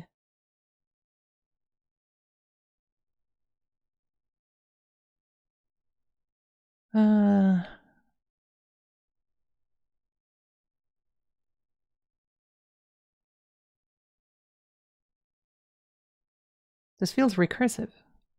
Or am I stupid? Oh, nice, great, good job. Like if, because we're defining an element Cij, but that depends on other elements in this same matrix.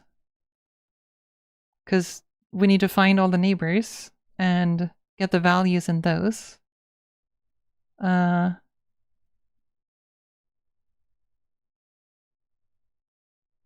Is this not recursive, or am I misunderstanding this? I'm guessing it's like you don't always hit the case of I equals j, but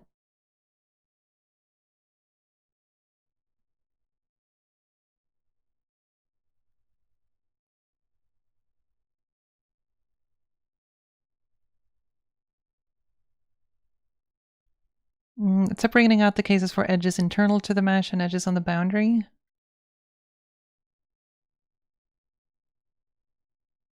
Is it?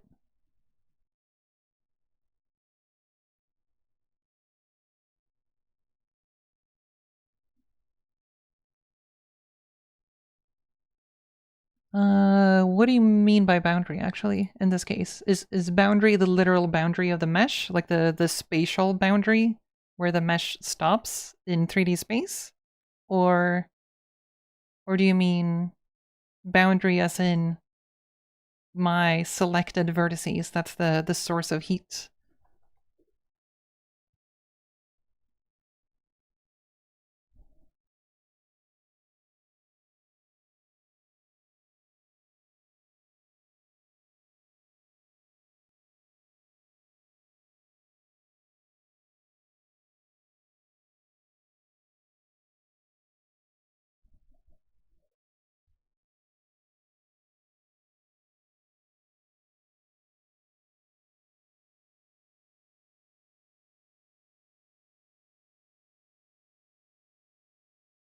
The way I read it, when I equals j, the value would be the sum of all off-diagonal entries on the same row.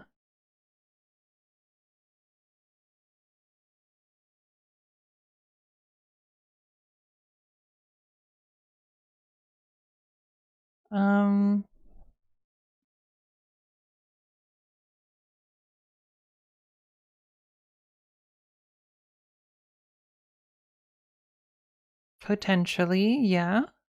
Assuming it's 0 for all non-neighboring vertices, right? Ugh, the one thing I really don't like about matrix notation like this is because it's so sparse and it feels so inefficient. It just feels super inefficient to like store the data in that way. And so you need to like store this in like you need to store it in like weird data structures that deal with the sparseness and like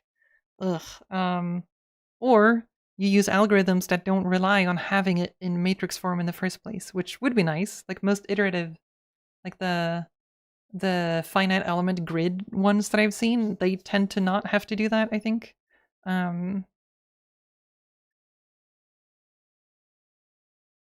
That's what the K in NI means, I think. The K in N is the... Okay, so I guess here's what I'm reading when I'm reading this. Let's how would I... We need a minimal case.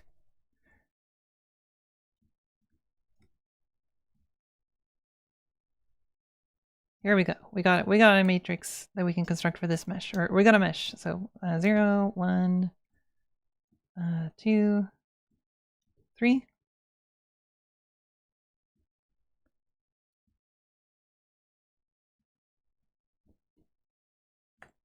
Okay. So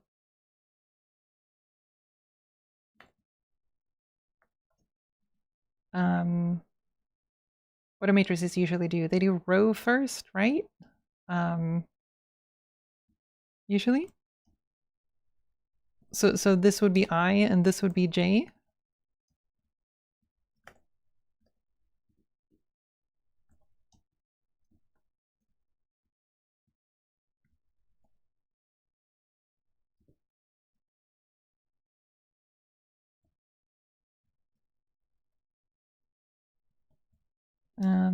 Okay, 0, 1, 2, 3. 0, 1, 2, 3. Okay.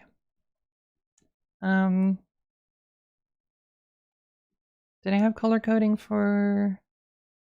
Yeah, I actually made J red, so I should stick to that.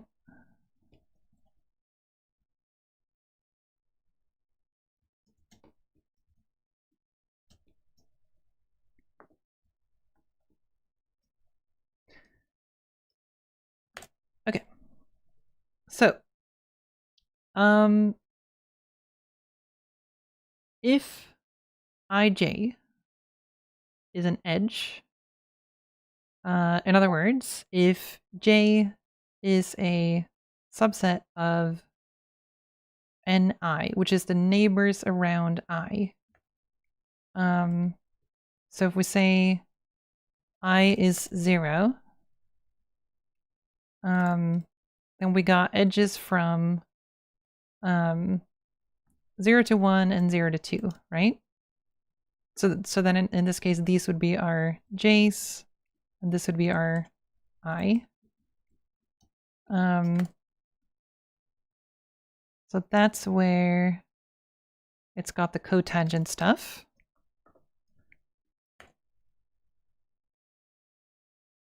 J is a subset of the neighbor of I. Okay.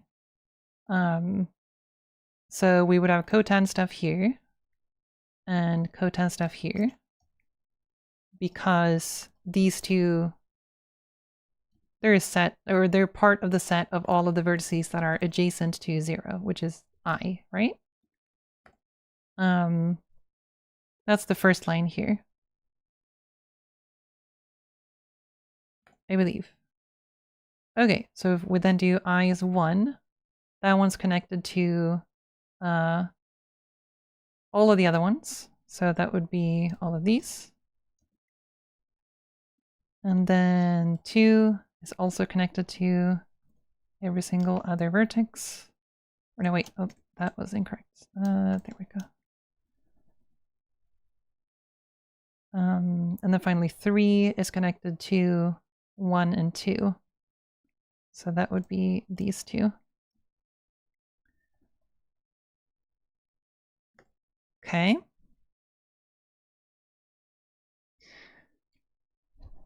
And then we have the center here where I equals j. So that one says that it should be the negative of the sum of all of the entries in this matrix for all of the connected vertices around vertex I.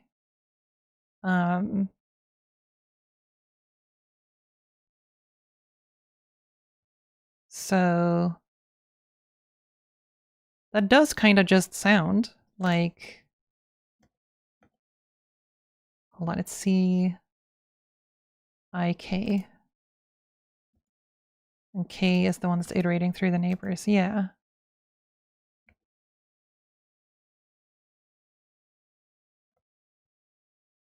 Yeah, it kind of just sounds like it's supposed to be the negative sum of all of the other elements on this row.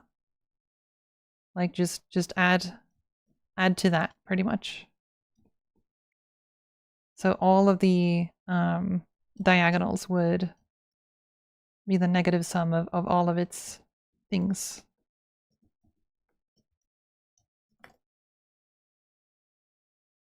Okay.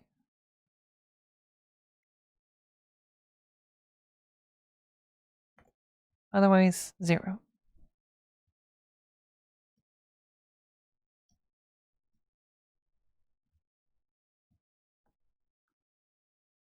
Yeah, I guess it would be like a row sum. Okay. Otherwise 0, so we would have zeros here and here.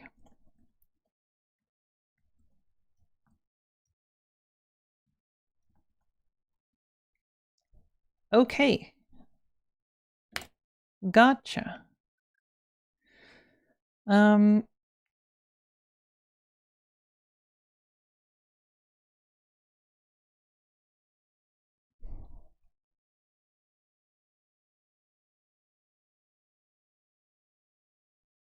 that gives us the matrix C, which I believe is the thing I'm calling LC here, maybe? Maybe, actually. Or no, actually, no. I think it's LC.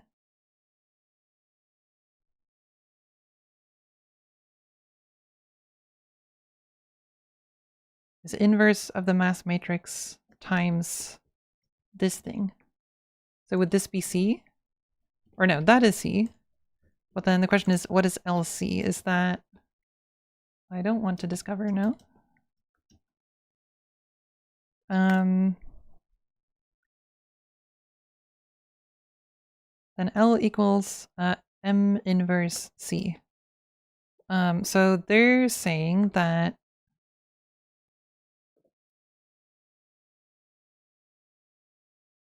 okay, is L here the same as LC?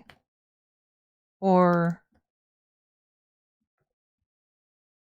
because in my notes, the mass matrix is just A. Which is M here.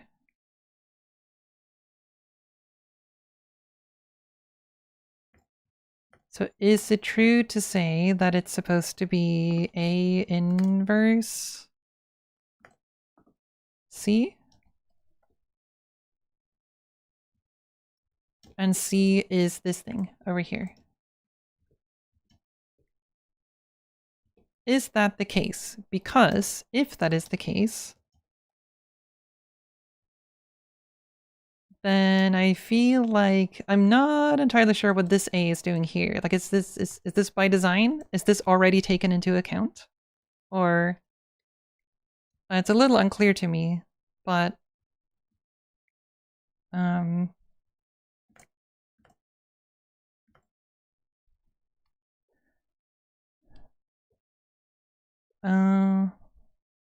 LC in the paper is the cotan operator representing the remaining sum. I just don't know what remaining sum means. And like, I'm still not sure about like exactly which of all of the mass matrices are included where and why. That's unclear to me. Because on Wikipedia, it includes all of the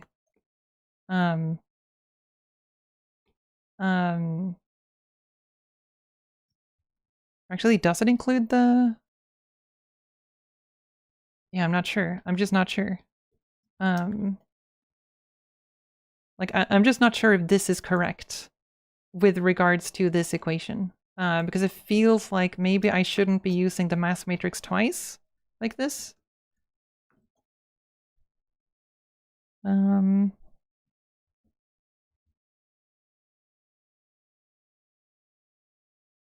Check the formula for LUI and compare it to A inverse C as you just computed it.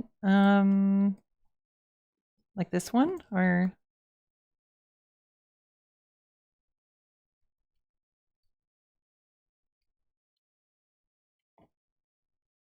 Not sure if that would help. But I guess...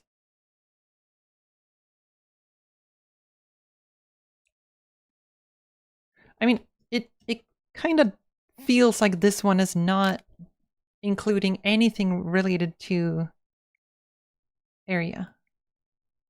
Unless that's like somehow secondary.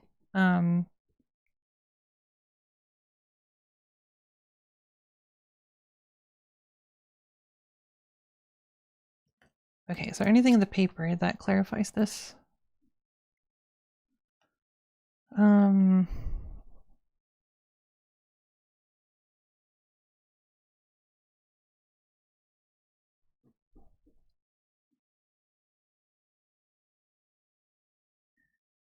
Okay.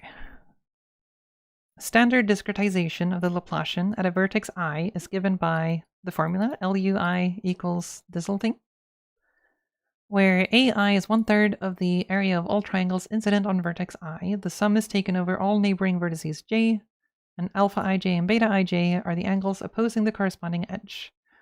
We can express this operation via a matrix L equals A inverse LC. Okay, so that lines up with Wikipedia. It's just that they're calling it A instead of M.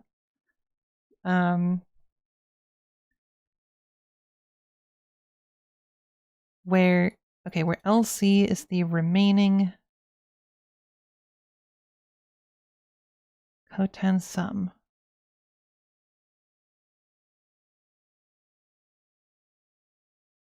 So LC is C then.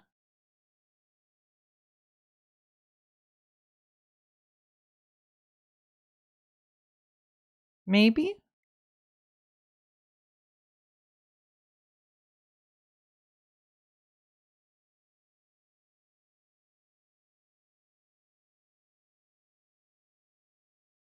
I guess the thing I'm not sure about, I'm not entirely sure where this formula is coming from.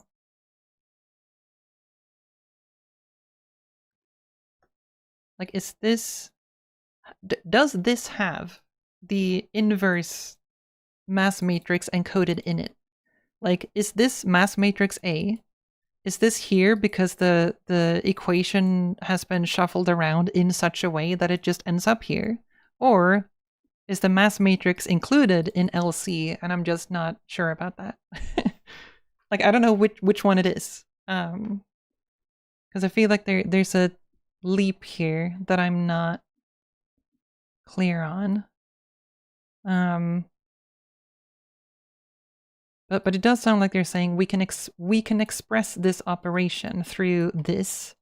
So that to me sounds like this should contain everything that we have here. So L is supposed to be the Laplace matrix.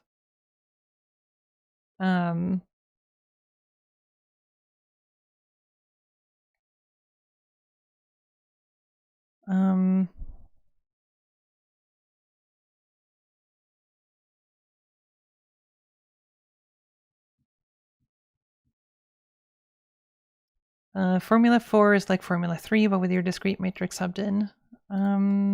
Formula 3.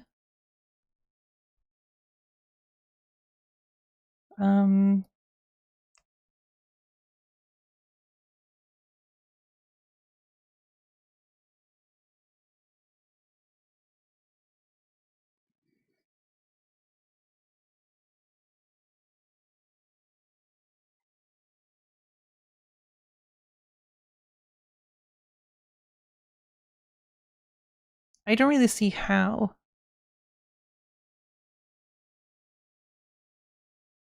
Because this one has the identity here. And then it has the Laplacian. I would expect this to be... I would expect this to look like identity minus time times L. Not mass matrix minus time times cotangent matrix. I don't know how this happened. This is a step that I'm not sure. Multiply by A. Right. Okay. So it's basically by multiplying by A, doing a left-hand multiplication by A makes it so the identity turns into A, and the inverse A is cancelled out from the Laplacian. Okay. Right. So this is right. Okay. And because this is a scalar value, we can swap that around and it's fine. And because of linearity and yada yada yada. Okay. I think I can see that. Holy shit. Okay. That was complicated. I need to write this down before I forget. This is going to leave my brain in like 10 minutes. So,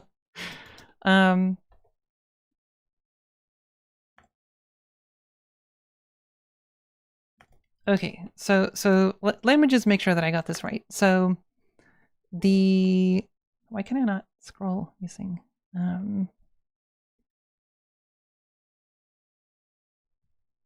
okay. So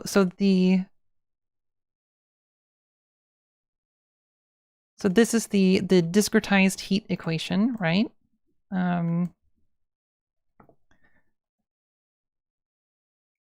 Posture check, hydrate. Okay. True.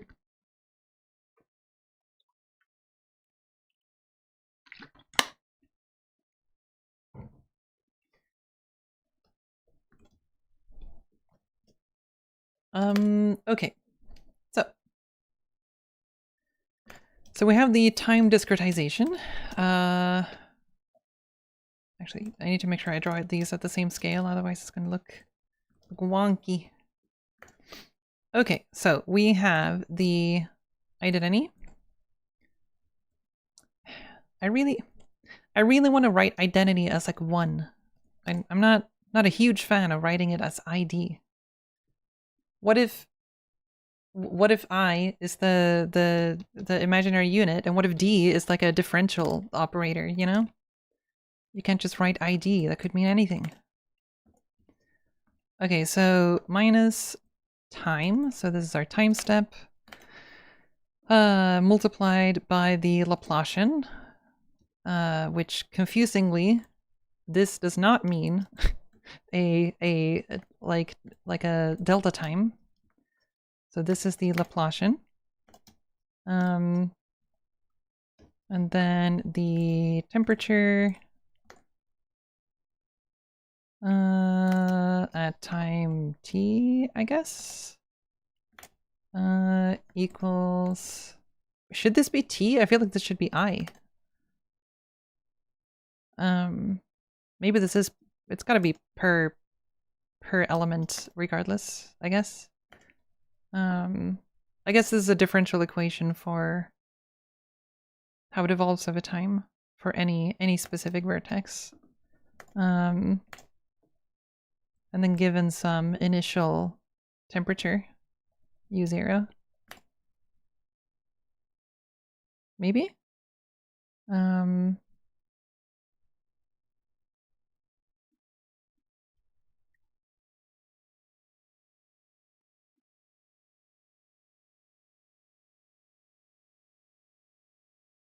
forget what VT is. Oh, this was like a transformation thing, which was not super necessary there.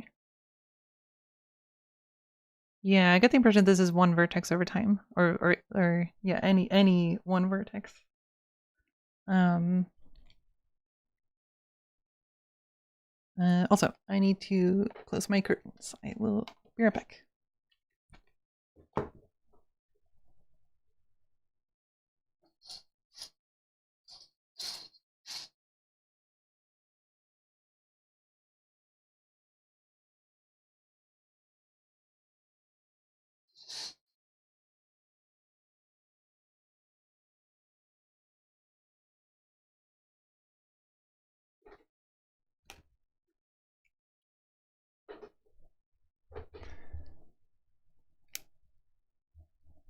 All right.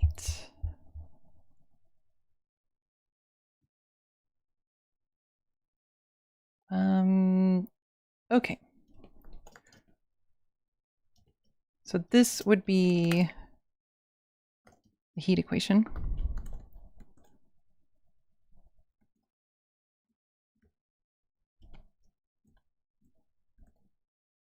One day I will finish writing this word, I promise. Specifically, this would be a discretized version of it.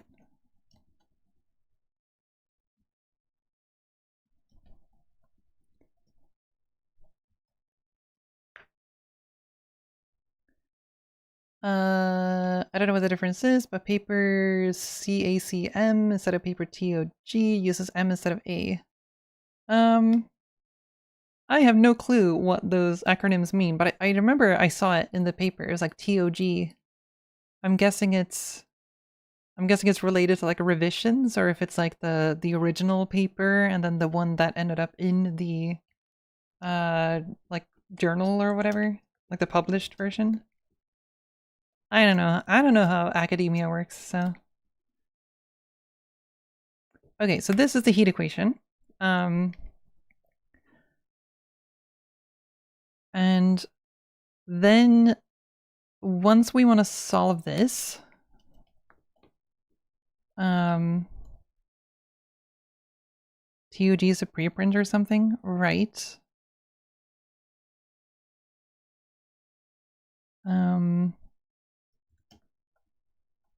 Okay, so this.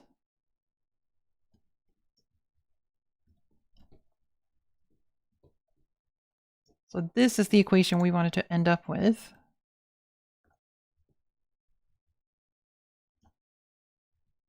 But the thing that I was missing in my brain was that there was kind of an intermediate step that felt they were moving too fast. They were multiplying a thing by thing inverse without telling me.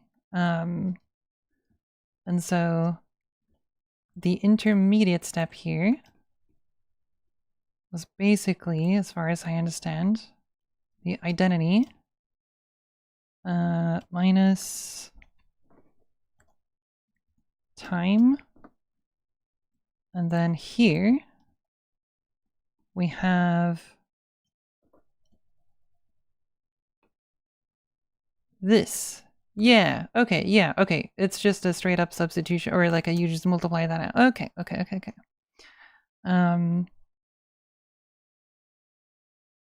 Yeah.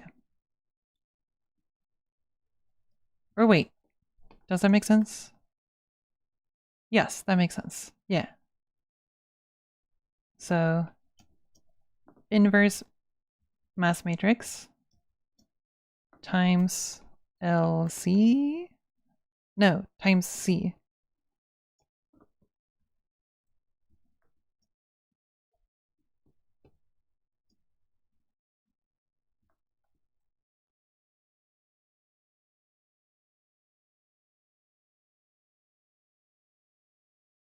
Or wait, no, hold on.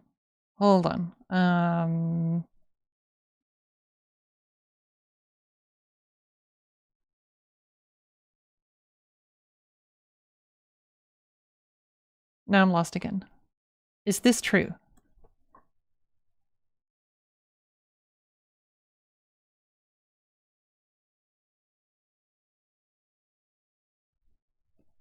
I feel like this is not true.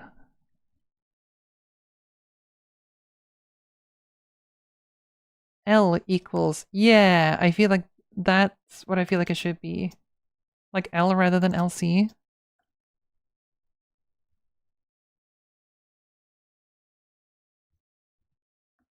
Is that it?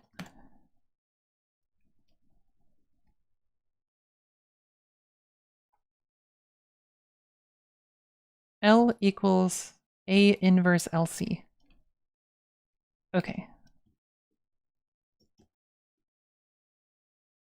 Or no, yeah. I think that's correct. It's just a C and LC are the same thing. Right? This is the Wikipedia version. This is the paper version, I think.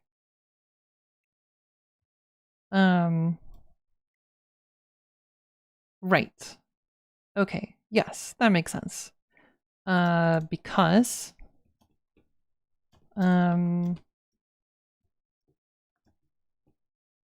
substitute it in there.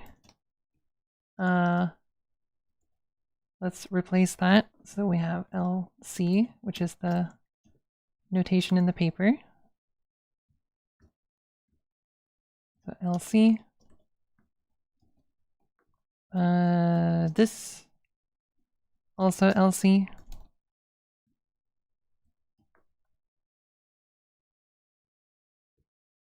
Cool.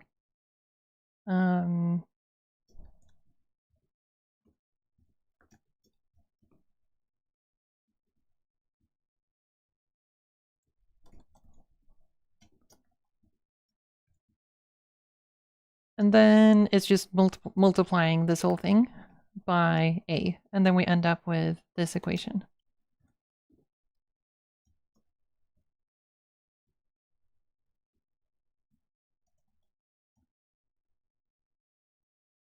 That makes sense to me.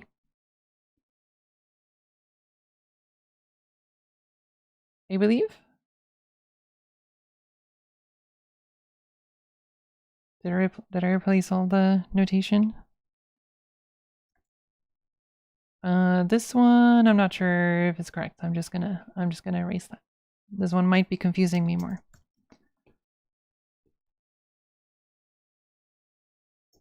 Oh yeah, the U here is kind of got lost. Huh?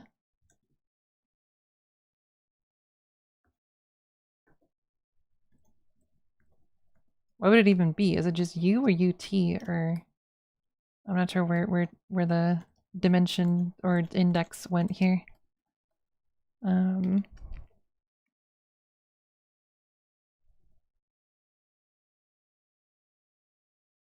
Second equation should have a U0 instead of delta gamma, I think.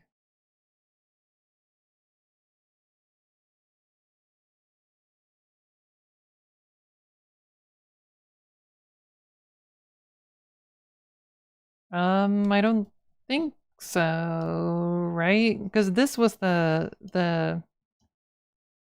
big change happens here from this to this. That's when we're expressing something else. Where U is U is a vector here, and so is this, and this is a square matrix, and then this is just a shuffling things around a bit.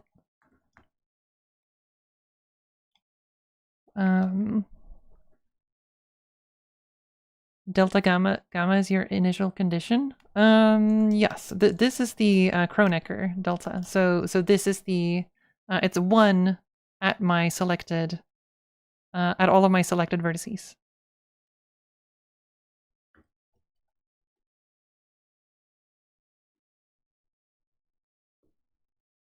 And then 0 everywhere else. Yeah, it's this basically, right?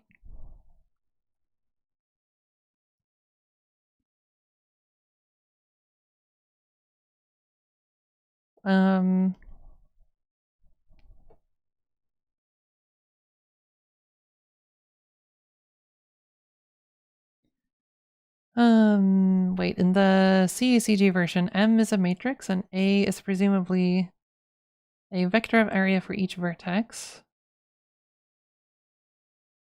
Oh, is A being used for both in the TOG version and causing confusion?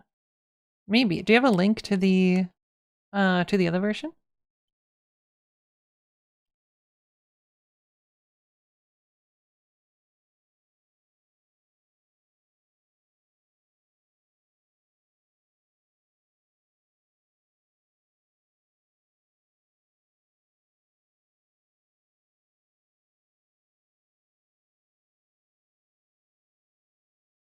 Didn't you already stream this recently? Yeah, it just takes time.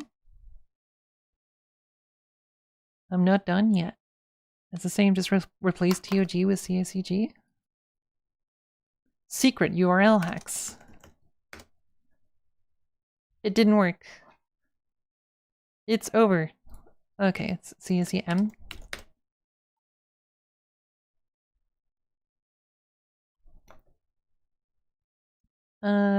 You worked on Bezige's atmosphere shader? Yes, I did.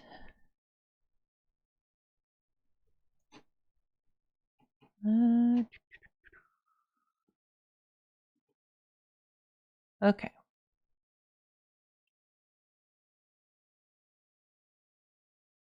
This is different.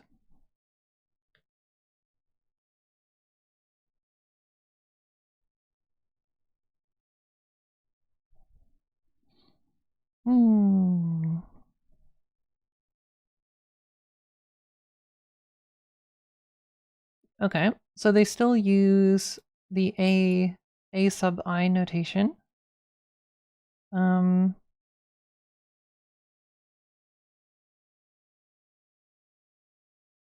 sure what happened here. This looks weird. Maybe that was a typo.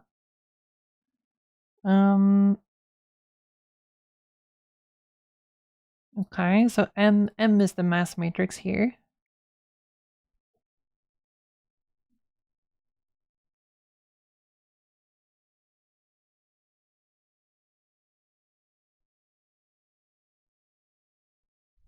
That's the only thing that's different, right?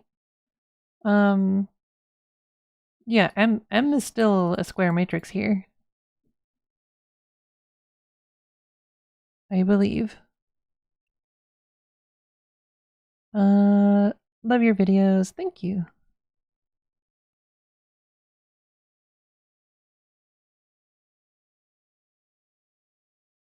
I mean, it is kind of nice to use A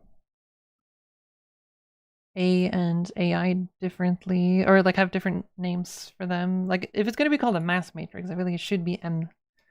But I guess it contains the same data as AI, but it's just a little bit.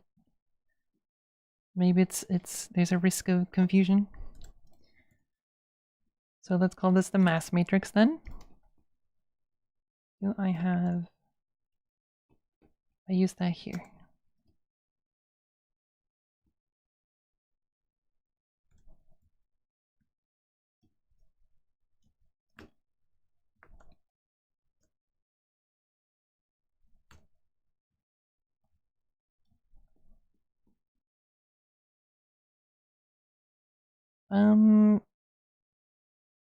Okay. Okay.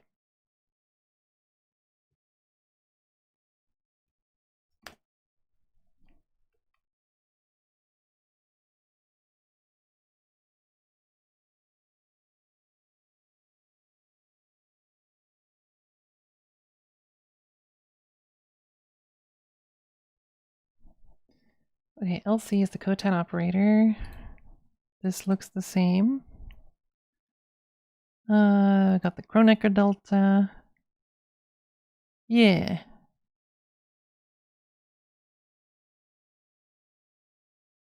Is this sign distance based on heat flow approach connected to sign distance fields? This would be a distance field. So it is basically the same as a sign distance field, except I don't care about the sign. I just need a distance field. But I guess the tricky part is that I want the distance to be a geodesic distance field and not a Euclidean distance field. Hmm. Okay. Okay. So, trying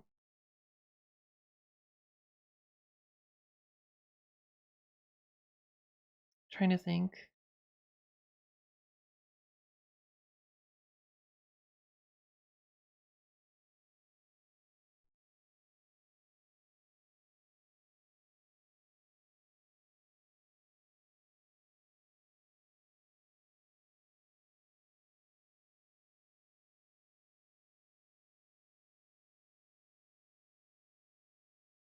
So I'm solving for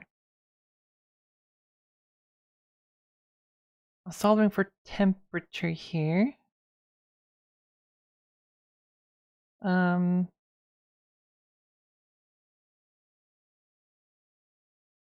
trying to think of like how would I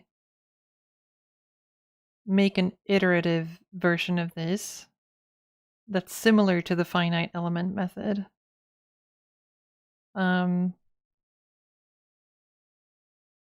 Because usually I see it as like you have some kind of function, and then you want to find like you want to make it so that the Laplacian of that function equals 0. And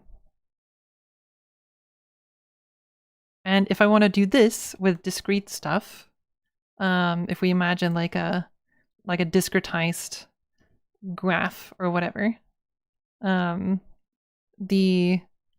Laplacian would kind of be like, you given a point, you get your neighboring points, you find some kind of target, and then it would try to like move down here. Same thing here. It would be like a small step down. This one would try to move up like this. Like you would kind of like have this process for like trying to solve a Laplacian of 0, right? But where, like, well, one, that's not exactly what I'm solving here. And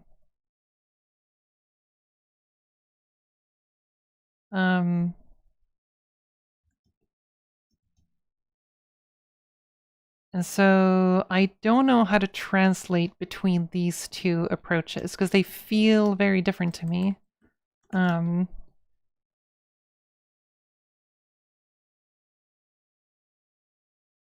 And where would time, where is time here? Where does that happen?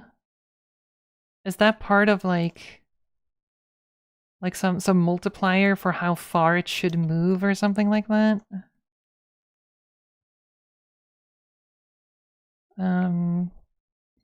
Oh, maybe I would need to like get the full definition for the heat equation to work that out, because time is part of it. So I'm guessing it's probably just part of the full heat equation. Actually, wait, didn't I write that down?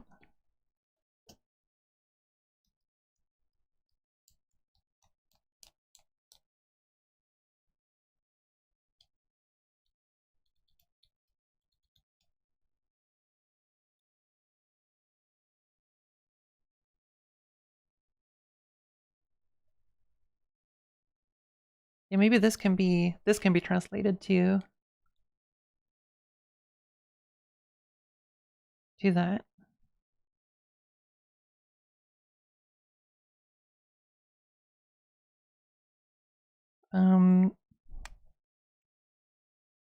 T is your iteration. The thing is, the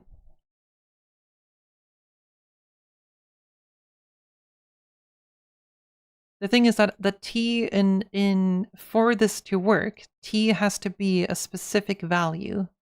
So like here's what I have in my brain right now. So if you have a mesh I'm just gonna, let's see, we have some kind of a bunch of vertices. Gonna spread them out a little. Or no, wait, actually. Or no, yeah, okay. So we have a bunch of vertices. This is a little abstract, but stay with me. So let's say the y-axis is our temperature, U, right? And then we have our initial condition, which is, let's say that this is our selected vertex. Nothing else is selected. Then we have a temperature of 1 at that vertex. And then it's 0 everywhere else, right? This is kind of our starting point. If I then want to solve this numerically, every iteration can only ever get a certain distance along the mesh, right? Because if I iterate on this, it's just going to remain flat. So for every iteration that I do, let's call this U0. For every iteration that I do, like this one, let's say is going to jump up a little bit. And then this one, I guess, would move nowhere, and then it would remain flat. So this is the first iteration. And then the second iteration, maybe something,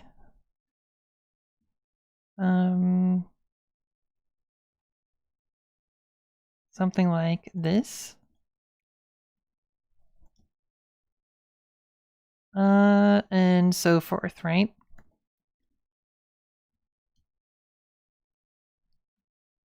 Let's see.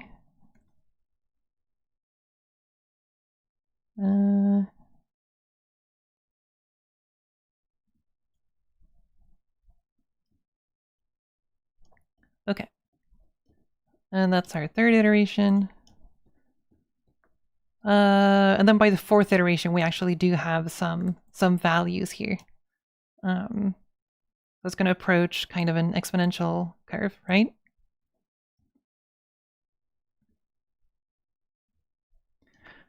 Okay.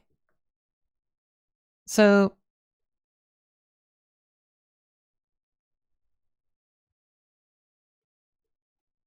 if this is the case, oh yeah, I guess this one might actually get lowered throughout every iteration as well, depending on how I do the boundary conditions, I guess.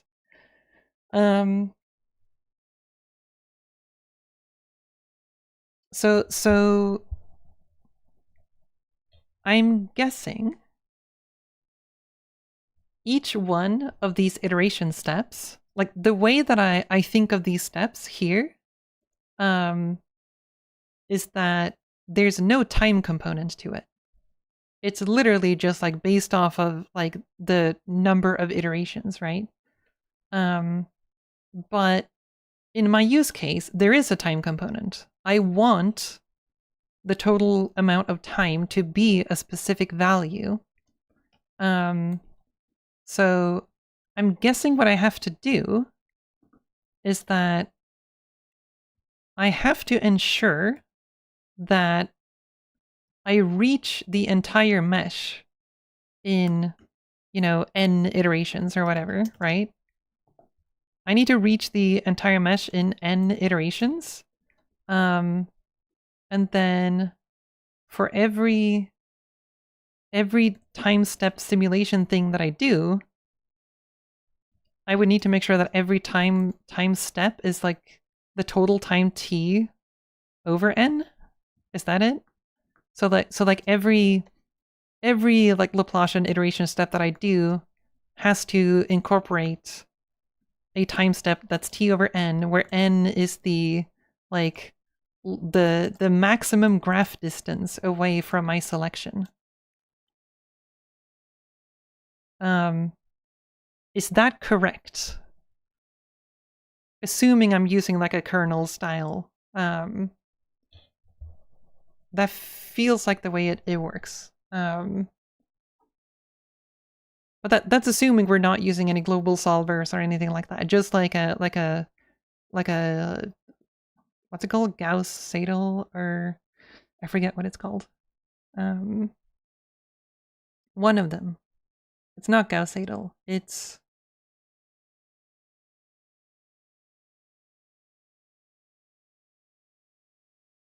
nope, can't find it.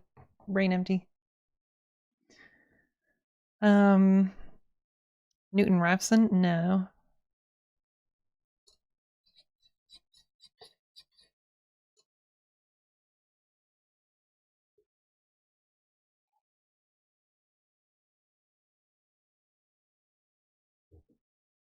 What was it called? I even made a compute shader for it. Oh, it's in a different project.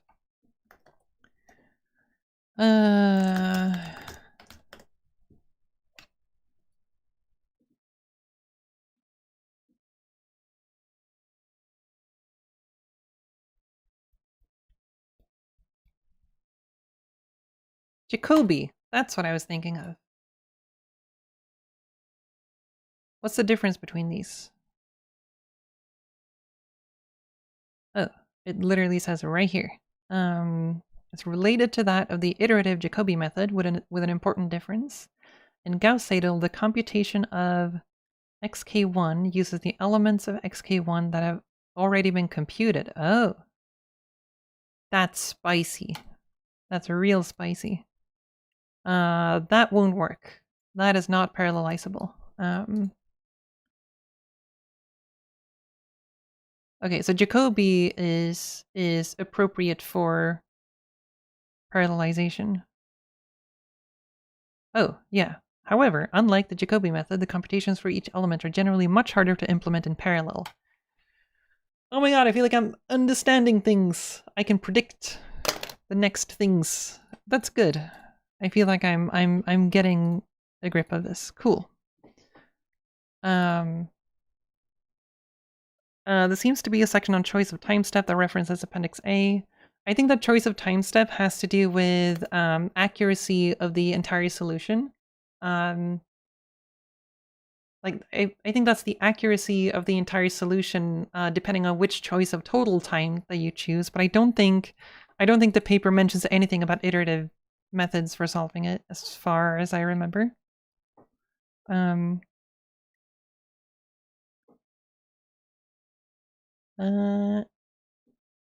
Give me a moment.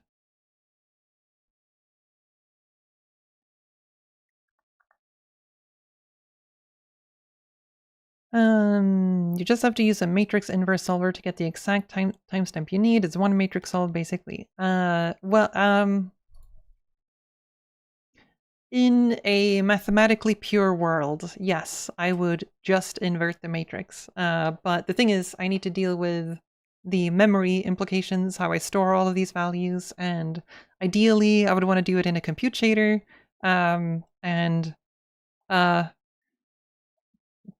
I would ideally not want to have to use an external library because I don't want to have to deal with marshalling, like sending my matrix data to some other third-party thing that then runs the solver, and then I need to like get that data back. Like I would ideally not have to do that.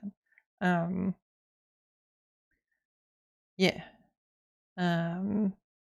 One never inverts a matrix. I've sort of gotten that impression that like inverting a matrix, usually you're doing something wrong if you have to invert a matrix. At least for like large, sparse solvers like this.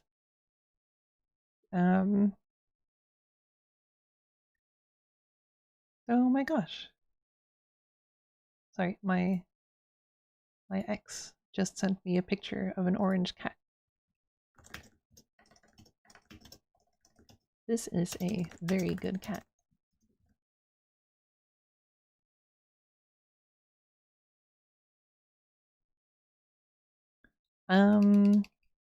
Chris Doran offers a geometric algebra library that's super basic. You can build with it. I don't really need that. And I'm also not really doing a lot of geometric algebra with this right now. Anthony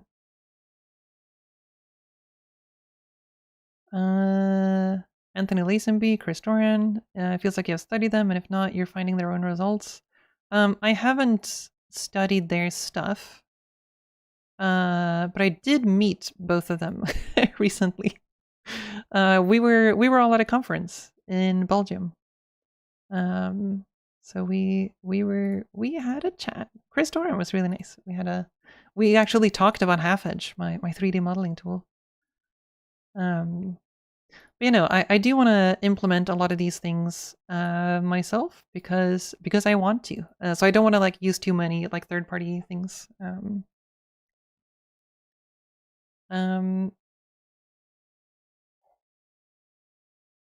Okay. Being at that conference was really bizarre, by the way, because it felt like I felt very out of place. Like, I don't know. Like, I feel like they were like the PhD people who have written books on geometric algebra and physics and all of this stuff. And they wanted me to do the like keynote, the like introductory talk for the conference. And I feel like I know so much less about geometric algebra compared to all of these people. So I was like, I don't know how much I can. I feel like I'm supposed to be learning from all of you, but I guess the thing I think that I brought to the conference was probably the pedagogical side of things, and also introducing the concept for the people at the conference who were not already like super deep into geometric algebra. But like every other talk after mine was like immediately started ramping up to much more difficult levels. But yeah, thank you so much for the raid, Zach AP or Zachap. I'm not sure which one. Hello everybody. I am deep into things. I'm very deep into math. It's going to be difficult to catch y'all up on all of this stuff. But yeah, I'm doing this. I am okay. I am making a 3D modeling tool. So you know, something like Blender. If you do game development, you're probably familiar with Blender. So I'm making a 3D modeling tool. It works pretty much the way you would expect, except I have to implement all the features. And recently, I've been wanting to implement something known as soft selection. So soft selection is basically where you kind of blur out your selection. So if you select a vertex or a bunch of vertices, you get kind of like a gradient of your selection. So instead of just moving your selected vertices, you can kind of softly move those vertices as well as the adjacent vertices with some given radius away from those vertices. So this is known as soft selection. And you might say, it looks like I'm done with my soft selection feature. I just need to add an adjustable radius. But no, I want to add a feature where you can have soft selection that's not based off of just distance. You know, the distance would be these blue circles, like the distance from your selection right here. Instead of just doing the kind of straight line Euclidean distance to every other vertex, I want to make it be based off of geodesic distance. So distance along the surface. So that if you have this horseshoe shape and you select a vertex here, I don't want these vertices to move when you move this vertex. If you are in geodesic distance mode. So yeah, that's the green one here. I wanna implement geodesic distance. So you can kind of see Here's a more practical example. Like if you select these vertices and your radius is like this big, I don't want these to move. So then ideally the distance should be along the surface. And so that's what geodesic distance is. Now, it just so happens that geodesic distance is significantly harder to implement. It would be something like this, right? Yeah, it would actually have this diagonal thing. Something like that. So this would be kind of your geodesic distance isolines.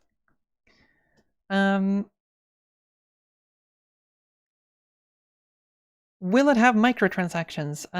No. Maybe I should do that to make more money, but anyway.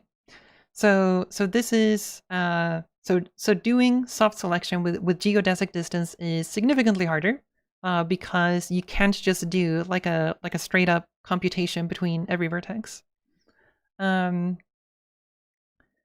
So yeah, that's what I'm looking into. And this is a lot. It is a lot to try to go through. And currently I'm looking into a specific method to compute geodesic distances along a geodesic distances along a mesh using something known as the heat method. And it involves quite a lot of math and quite a bit of linear system solving in ways that I'm not too familiar with. But yeah, that's what I'm doing. How about you make a per vertex payment model? This sounds kind of like something that Autodesk would get into pretty soon. They have this whole token system now.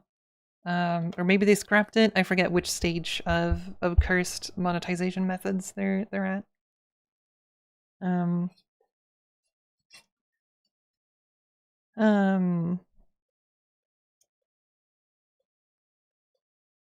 Will the direction it moves in be affected too? No. It'll just be a weight for how much to move, pretty much.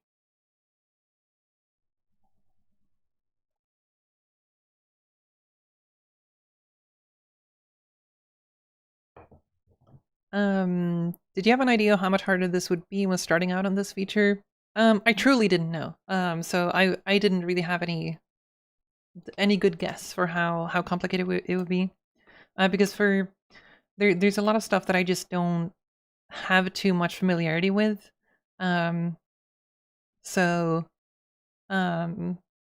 like, this probably sounds really stupid, but I never studied linear systems. I never did linear algebra because I didn't go to college.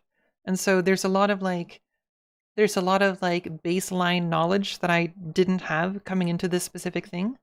And so yeah, there's a lot to go through where so I've been reading this paper on this is the paper on the heat method. And there's a lot of places where papers just kind of hand wave certain things where they're just like, oh, and then we have a linear system, and then you just solve that, and you're just supposed to know how to do that. And it seems like, holy frame rate, why is this so choppy? Yeah, like here, it's like, oh, here you go. Now you got the heat flow can then be computed by solving the symmetric positive definite system. And like,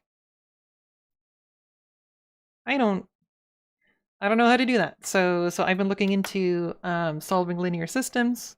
And solving linear systems in and of itself was a huge rabbit hole. I kind of didn't expect it to be that big, but it seems like that's like an entire branch of mathematics. And yeah, and it seems very, what do you call it when it's like on a case-by-case basis? It depends a lot on your specific use case. It's like super use case dependent. Yeah. So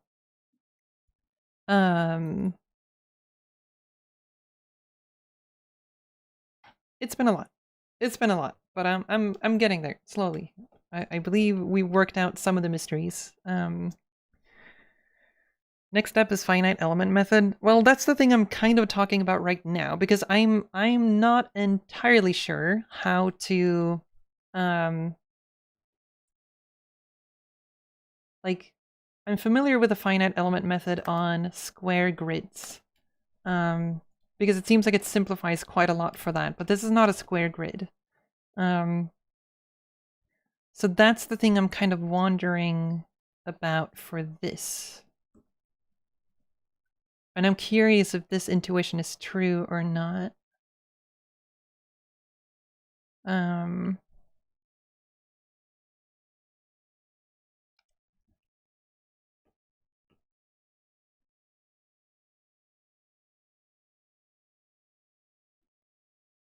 mm, does anyone know? Does anyone know? Or does anyone remember whether I did this? What about Dijkstra solving? Dijkstra's algorithm is going to be using too much memory per source selected vertex, so it's not going to be viable for this. Mm,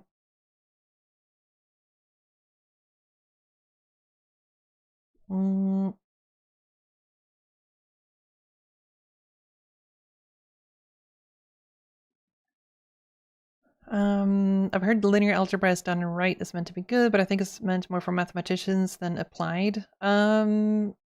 Yeah, or at least the like solving linear system setup of like arranging everything in a matrix and like that, like arranging things in a matrix that way is computationally super wasteful, but it's mathematically super convenient. so like I get from a mathematical perspective, it's useful. Um,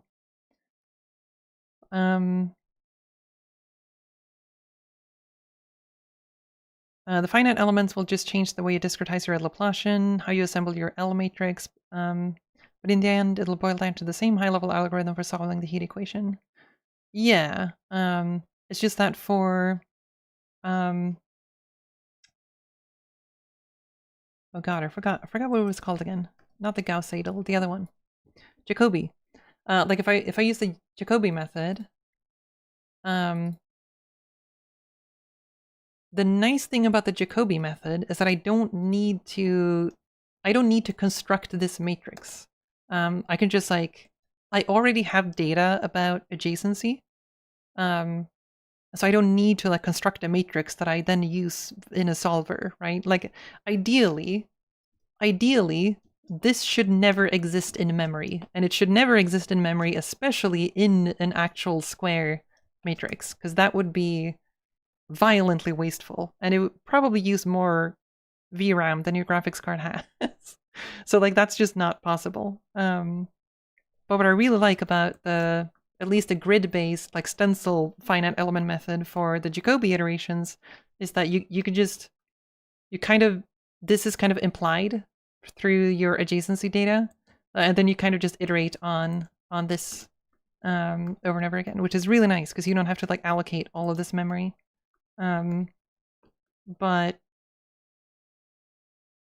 But usually the starting point for that to me is kind of the Poisson equation, where I guess it would be this.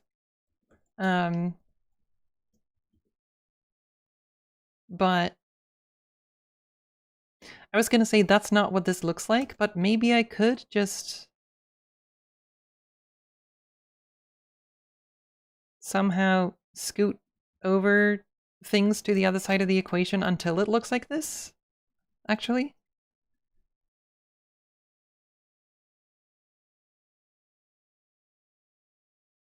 Right?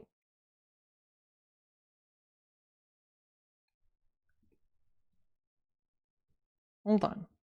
Is that... Hold on. Hold on.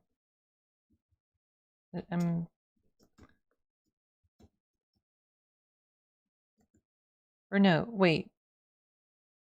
Or dy is initial state. This is the Kronecker delta, and it's 1 at every vertex that's in your selection, and it's 0 everywhere else. So yeah, this is the initial state, yes. But could I do that where I like somehow divide out this on the right hand side or something? So that I'm left with, let's see. I guess this is what I would need.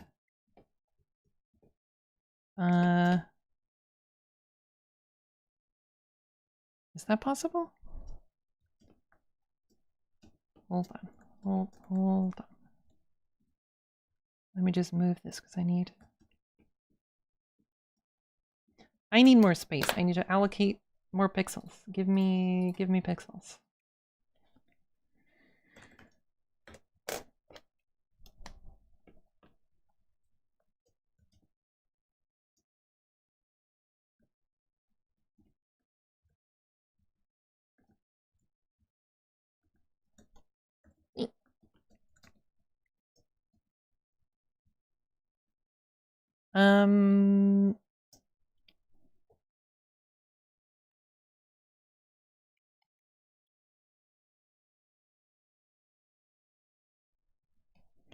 Wait, hold on. This would be easier before this substitution, right? Like if I start with this,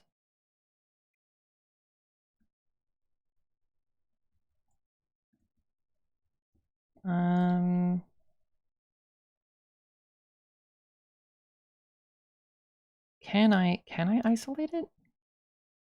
Oh god. It's so messy because I'm not used to working with matrices interspersed with vectors. But I feel like it should be possible to somehow scoot this over to that side. Because if I can do that, I can use a Poisson solver, right? Because then this would just be the Laplacian, and then it's a Poisson equation. But right now it's not a Poisson equation because now it looks different. I don't want it to look different. So would I like, or no? I guess I would. Would I separate out? Would I distribute U somehow? Is that legal?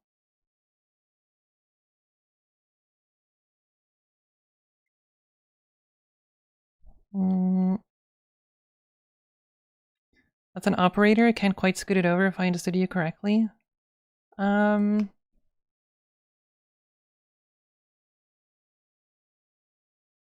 sure about that?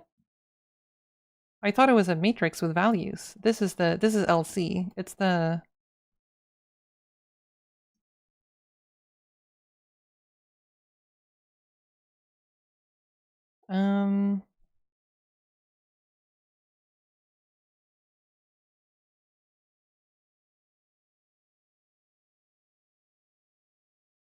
you can only do that by multiplying both sides by M inverse. Well, M inverse is kind of not really part of this. Like what we're really looking at is just this. And I want it to look like the Poisson equation. In other words,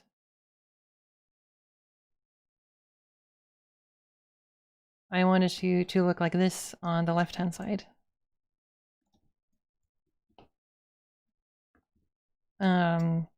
Is that possible? Can I go from this to this where this is divided by something or multiplied by something.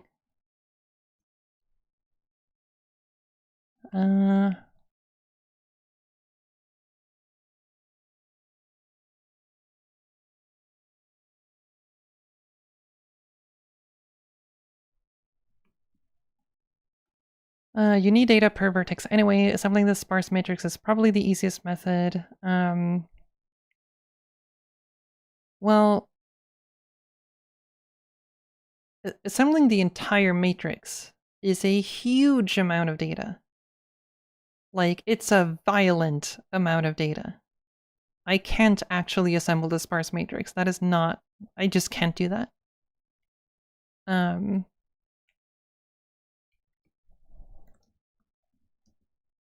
um,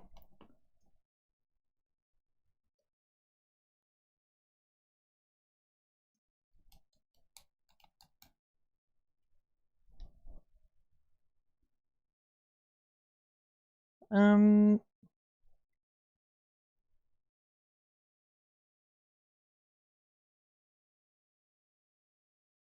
I think the paper chose that equation on purpose to be able to use Cholesky and solve it with triangular matrices.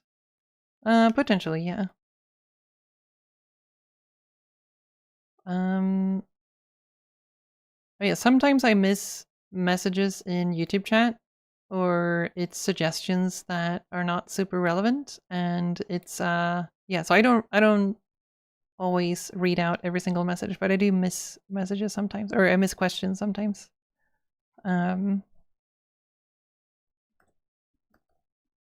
What? No. My layout. I think you want it to look like that on the left-hand side because you're familiar with it, which is fair, but I don't think the more complicated left-hand side is materially different. You follow the same derivation, but get some more stuff is all. The thing, or the reason I kind of want it to look like a Poisson equation is because I know how to discretize that. Or rather, I know how to use a numeric solver for that. Because then I can use the Jacobi method. Like, I know how to translate that to the Jacobi method. And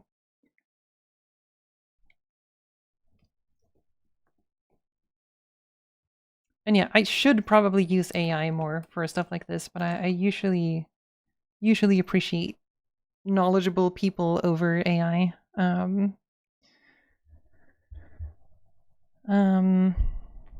I also hate AI in general, which is why I'm very hesitant to use it.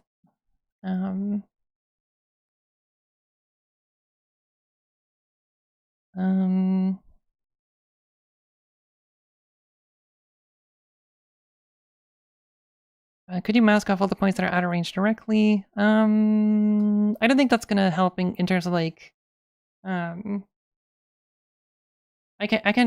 don't know if, like I would still want the worst case to still be fine. Like if you have a mesh, like if you have a mesh that has 10,000 vertices, then your radius for your soft selection like encapsulates the entire mesh. Like you're gonna have an enormous, absolutely giant matrix for that. To solve that, it's gonna be a lot. Yeah.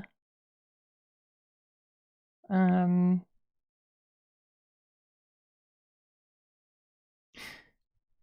yeah, yeah, I guess the only reason that I wanted to like try to see if I could arrange it like this is because then I know how to do a numeric solution for it. Because if I don't do a numeric solution, I'm gonna have to, because then I do need to look into matrix solvers that are kind of like assuming that I have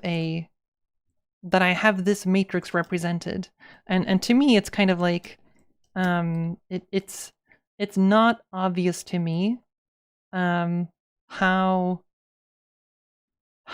I should be representing this matrix if I use a numeric method. Yeah. Like the translation from this to like the 5-point stencil for the finite element method, like this is still a bit of a mystery to me. Apart from like the Poisson equation, I sort of get how to do that one, but maybe I shouldn't do that. I don't know.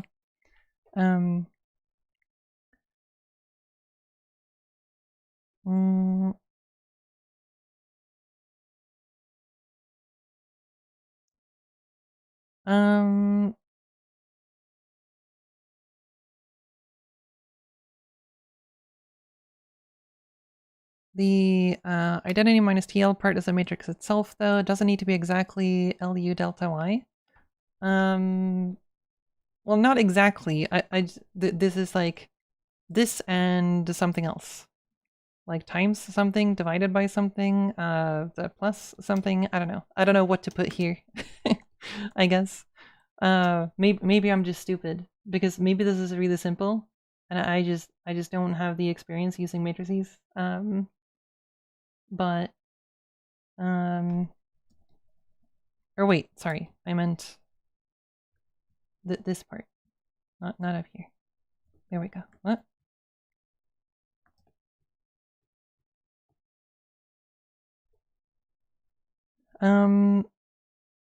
You can still use Jacobi for arbitrary sparse linear system. There's no difference. You just have to derive the steps for this particular situation.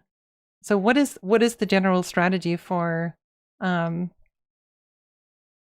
general case? Actually, maybe Wikipedia does talk about that.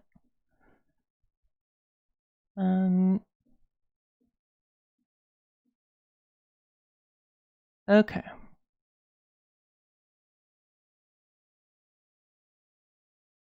I really don't like it when you have to decompose it into... because I don't... I guess element-based formula is what I want, actually. Never mind. Okay. So the element-based formula for each row I is thus.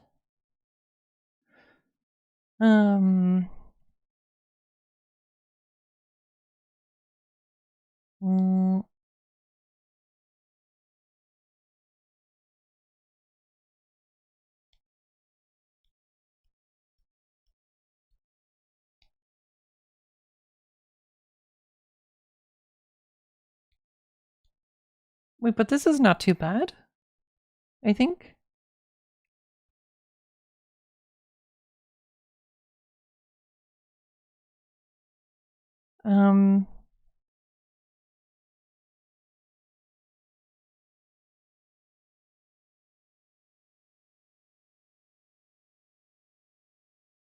Hold on, what was my... I'm gonna steal that.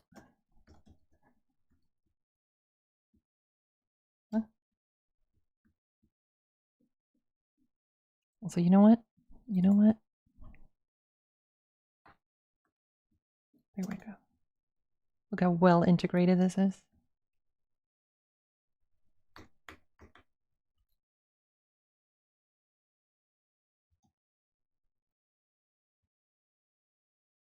Okay.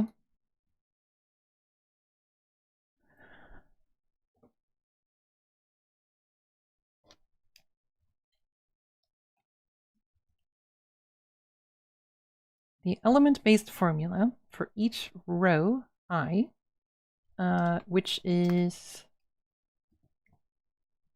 Can I grab this? Thank you.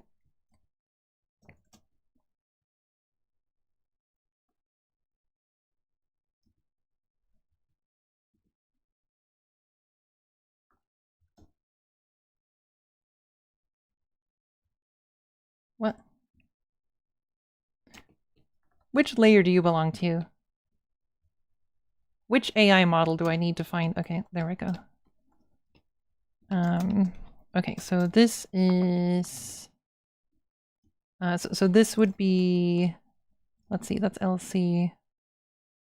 Okay, well it's LC and a bunch of other things, and then let's pretend that this is the matrix that we want to solve, which it's not, but then we would have the X matrix, which is all of our distances. U0,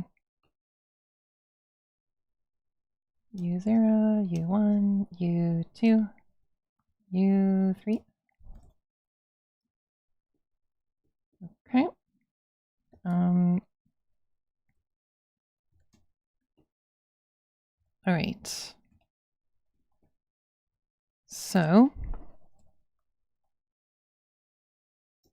this basically goes through this enumerates over each row. It's like one row at a time, and it computes the next one.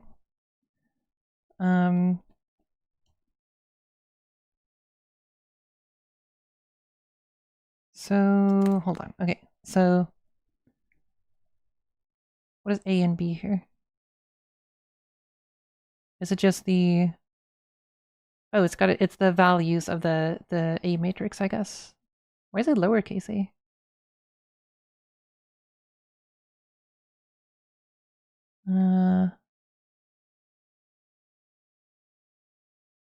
Okay. So that equals some kind of B situation, which I guess is the Kronecker delta of our thing.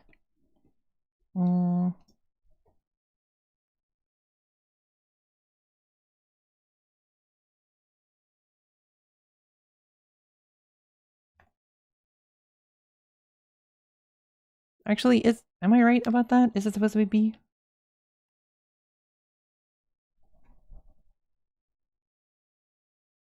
Oh yeah, it is lowercase here. Oh, it's just the elements. Okay, I'm stupid. Cool.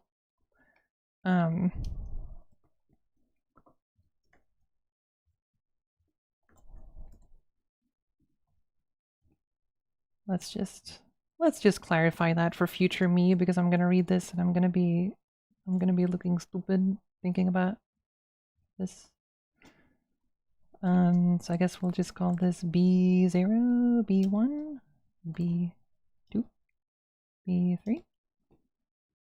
Okay. So no, okay.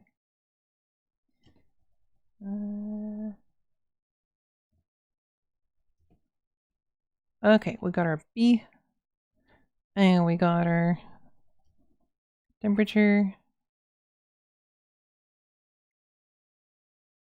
Okay. And then J.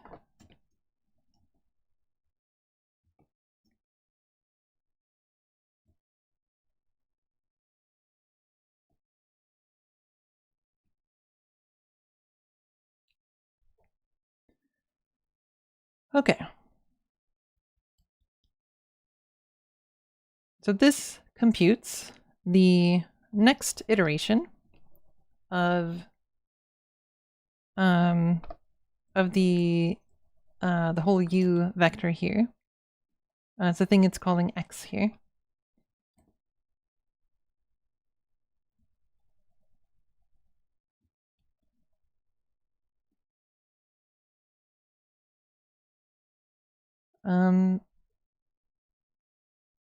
Okay, so it is, let's see, so it's starting out with the B value, the right-hand side.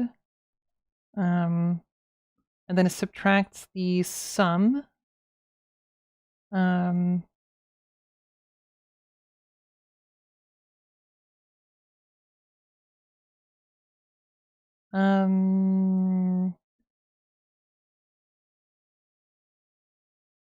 A, I, J. Is it iterating over J, I'm guessing?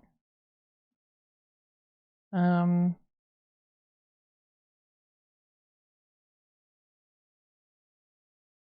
is it just summing all of the elements that are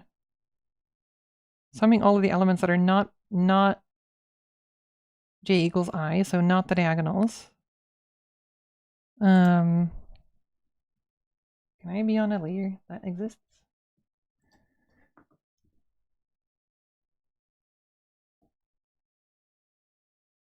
What's the K here? Oh, I'm guessing it just means of the current iteration. Just to clarify that it's not like the Gauss-Seidel version. Okay, so this is just the sum of the non-diagonal entries, which we kind of already have here. Like this is what they had in the matrix. Okay.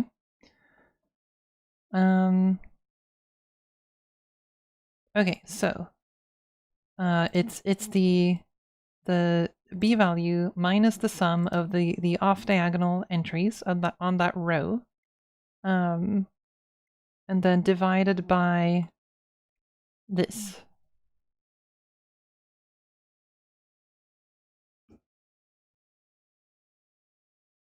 Wouldn't that just be -1 in this use case?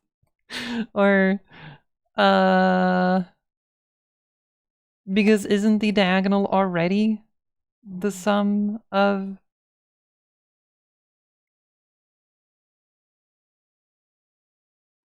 But I guess this is not A, actually. Yeah, that's true. This is our A matrix. It's this whole thing. So it would be different.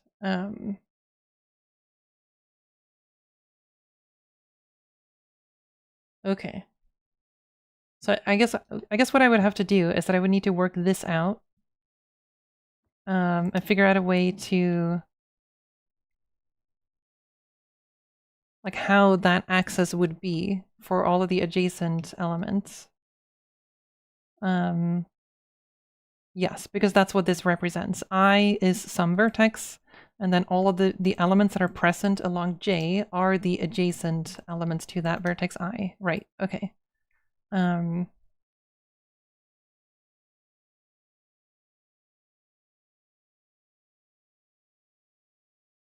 Yes. Okay. Okay. I feel like this would be possible. This would mostly be a matter of just like rearranging the equations.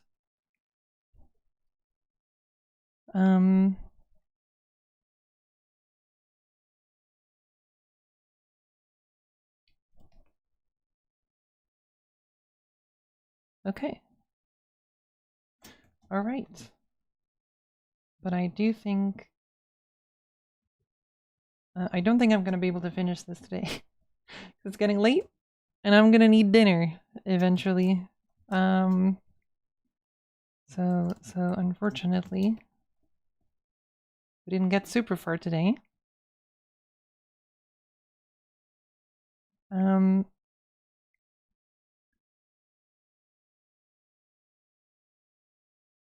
This is really useful, though. This was kind of a puzzle piece that I was missing, because I wasn't sure how to do that. But then I guess...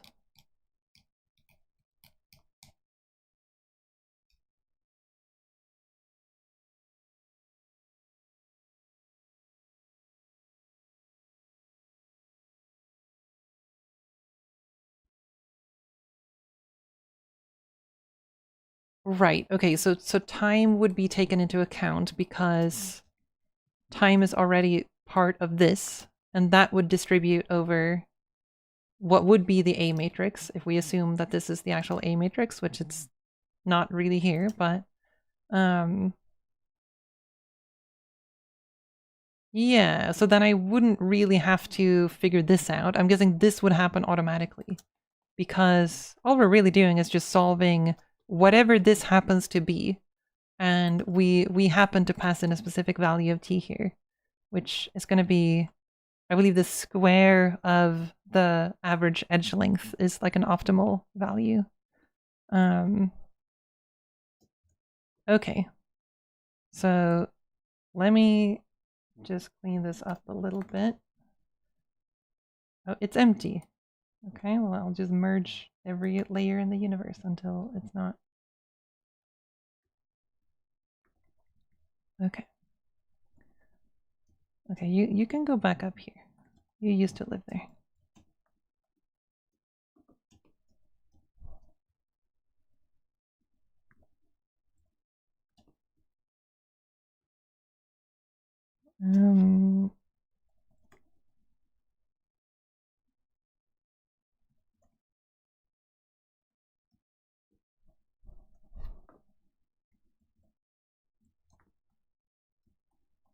Okay, so our A matrix is basically this.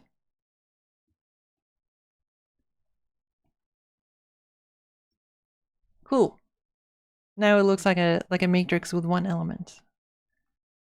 That happens to be a matrix element, but that's okay.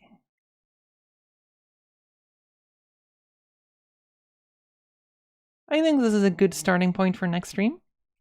I think this is a very like practical starting point.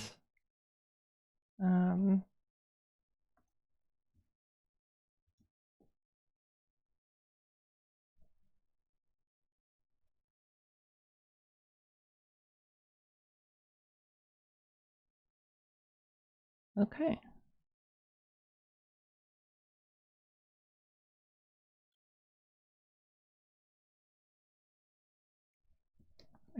I do think there's been quite a lot of progress. Yeah.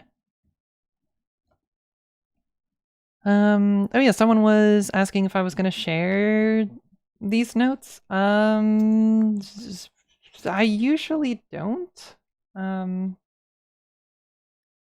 But I have shared some of these on my Patreon.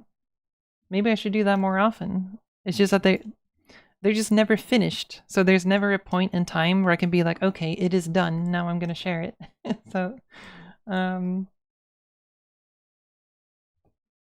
except for my like math course or my shader course, I did post that one on Patreon. Why can I not? There we go. Just wanted to make a bit of a softer fade here.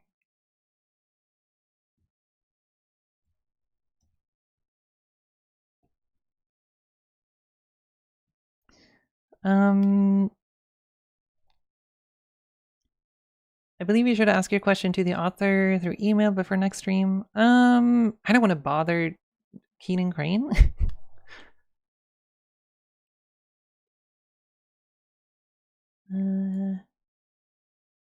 He probably wouldn't consider it bothering though. But I do, so.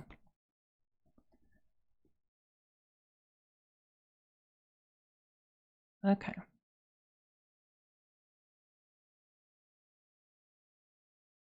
I'm just taking it all in, pondering everything we've talked about. I am a little bit worried about the number of iterations for this. But maybe it's not that bad. Like,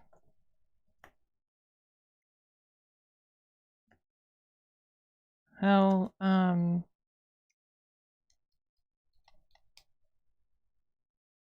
no, actually, maybe it's really not that bad.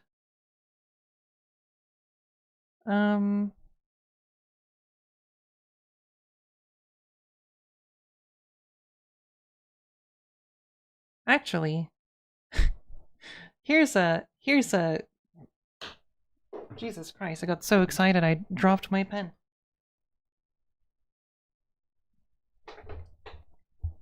Okay, so here's I'm so bad at ending my stream. So here's the thing that I'm thinking about right now with this N. Can I have a color? There we go. Okay, so the thing that I'm thinking about right now is that in order for the heat to spread out, you know, we start out with heat 1 and then heat 0 everywhere else, and then we start iterating and we start forming more and more of an actual heat gradient across the mesh, right? I have to ensure that the number of iterations is at least this distance n, like the distance to, or like the graph distance to the furthest vertex. And it feels like maybe this has like a very simple answer, because sometimes I remember like watching some of Keenan Crane's lectures. There's sometimes stuff like, oh, by the way, because it's a simplicial mesh, there's this Euler thing that's like, oh, the number of vertices or edges minus faces, and because of this weird fact, this one weird trick, we know that some other fact is true, and it's just like, what? Seriously? Is that how did this happen? This is magic. Like sometimes these things happen. And so I'm thinking like maybe there's some kind of thing that says that like the maximum graph distance on your mesh is simply a thing. I don't know, the number of faces over 2. Like maybe there would be something like that. But why would you ever want to soft select the whole mesh? It's not going to stop people from trying. People will do that. But yeah. But it is also the case that like this would be a case where I can use Euclidean distance and or graph distance in order to cull vertices, to only do computation on vertices that are inside of your selection. Because it's always the case that Euclidean distance is going to have more. Is that true, actually? I think so. I think it has to be. At least in Euclidean geometry.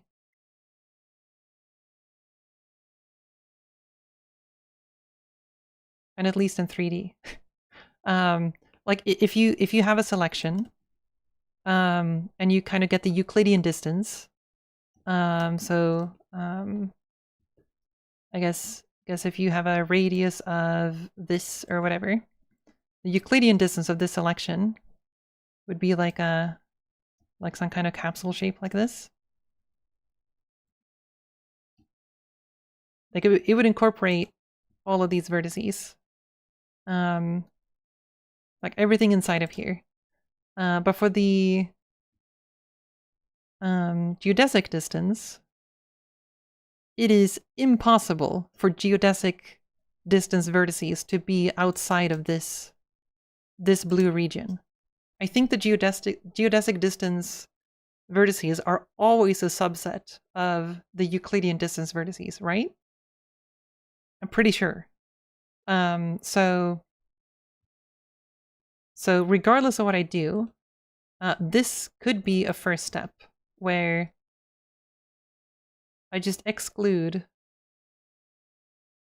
any vertex outside of this, don't have to be part of the computation at all.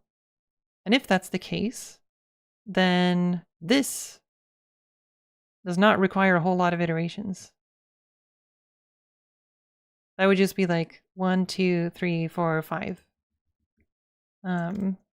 At least to get valid data across the entire mesh. It might not be accurate, but I have data.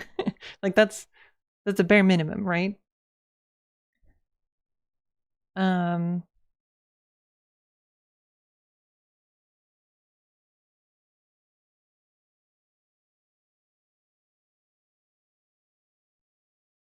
What if you select a part of the bottom of that shape? Oh, what about it?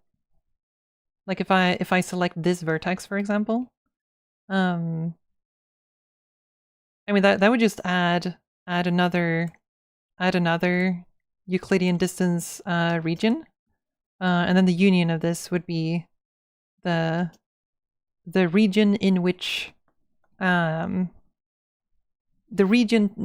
to include stuff. The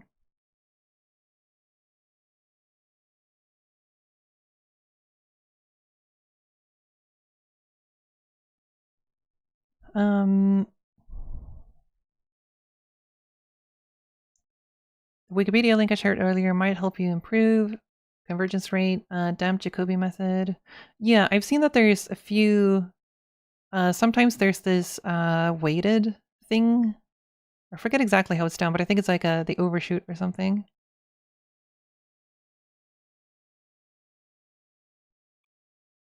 Maybe also exclude by some edge paths.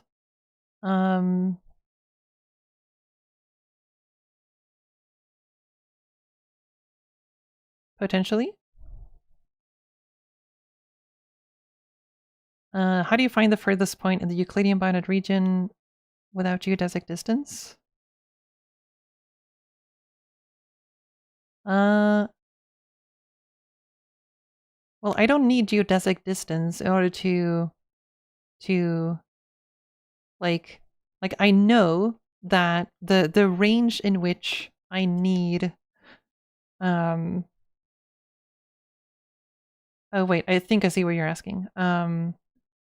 So I'm guessing you're asking like how do I find the geodesic distance if I want the distance like all the way from here to there? Is that what you're asking? But that's not really what this is, right? Because it's the minimum distance, like the minimum geodesic distance given all of your selected vertices. So these green lines are not actually what it would be here. Here would be like the geodesic distance, kind of like this, right?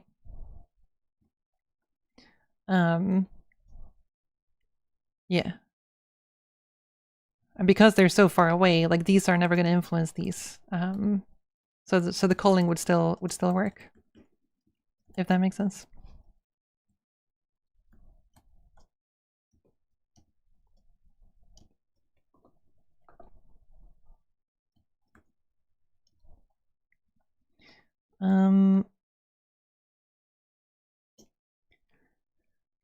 What defines a center from which the selection radiates out?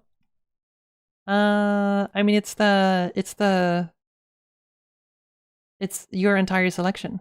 So your selection, imagine all of your selected stuff and then just like expand some distance away from that. And that distance is your selection radius.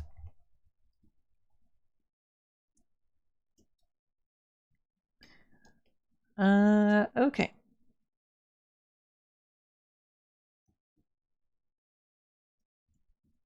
Should I feel like I kind of messed up some of my previous scribbles here.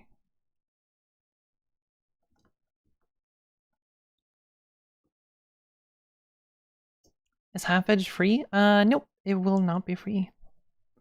Half edge is, my current plan is that half edge is going to be a one-time payment. It's going to be like the same model as like Procreate or Sprite, that kind of thing. Yeah.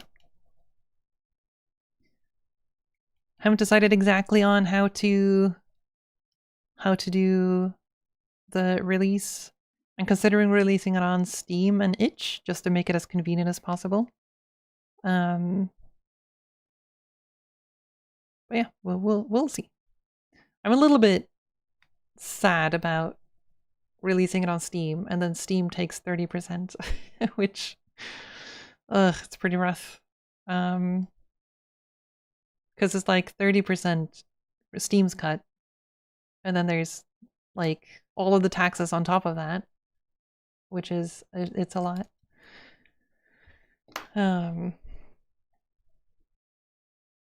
You're doing all of that when I struggle to split quadratic Beziers into two. Well, splitting quadratic Beziers, given your control points, and given your quadratic Bezier curve. Oh.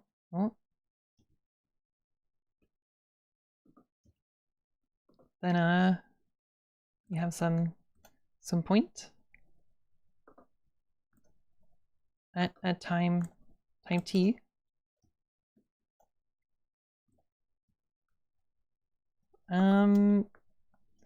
If we then just like imagine the tangent line And then you have these points right here.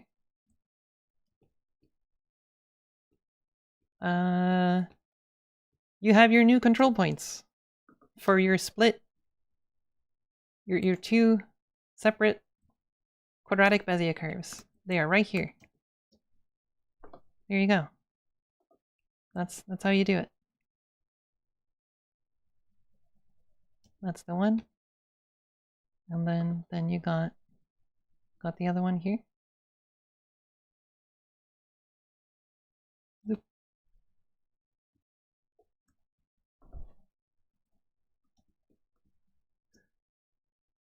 Am I stoned or is that a cubic? This is a quadratic. Cubic is the more common one. Cubic is the standard Bezier curve that everybody knows and loves. The one where you have these like handles, and then you have a squiggly wig, and then you have these. This is a cubic Bezier curve. But the same principle actually applies. Like you can use the same method to like split up a cubic Bezier curve. It's just that you have more nested iterations of that. All right.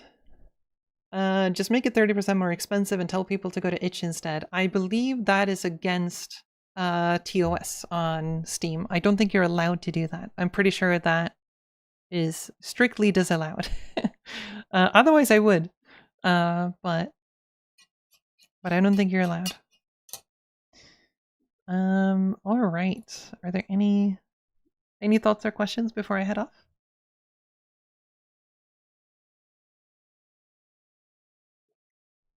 I probably missed a bunch of questions actually, so let me scroll.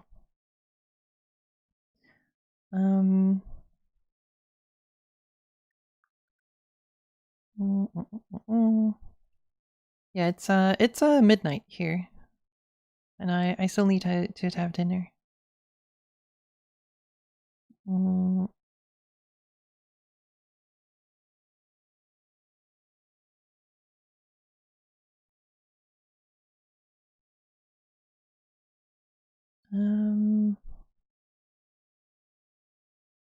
How do you make splines to define animation curves? I haven't wrapped my head around them because Bezier curves are actually 2D. Bezier curves are not inherently 2D. You can make one-dimensional Bezier curves. Is that you just usually don't. I think if you want something that's a little bit more like made for animation, Hermite splines are usually really good for that. Because you're kind of like more explicitly. So hold on.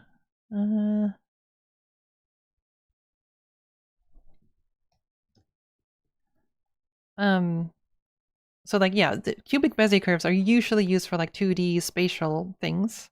But you can have one-dimensional Bezier curves as well. It's just like you usually don't like present them as Bezier curves, but you can. Trying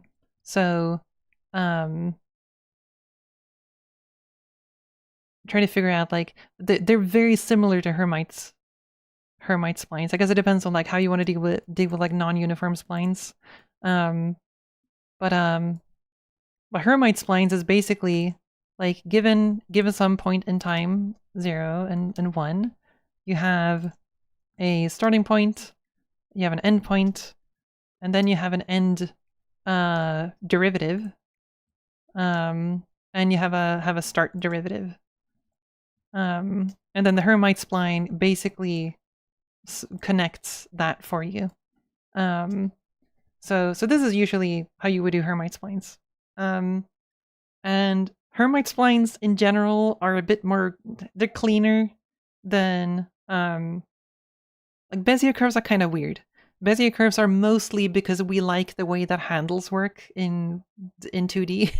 They're intuitive in that way, but they're not very mathematically clean. They have this like factor of 1/3 everywhere. It's weird. Hermite splines are a lot more canonical in a way. So I would recommend looking into Hermite splines.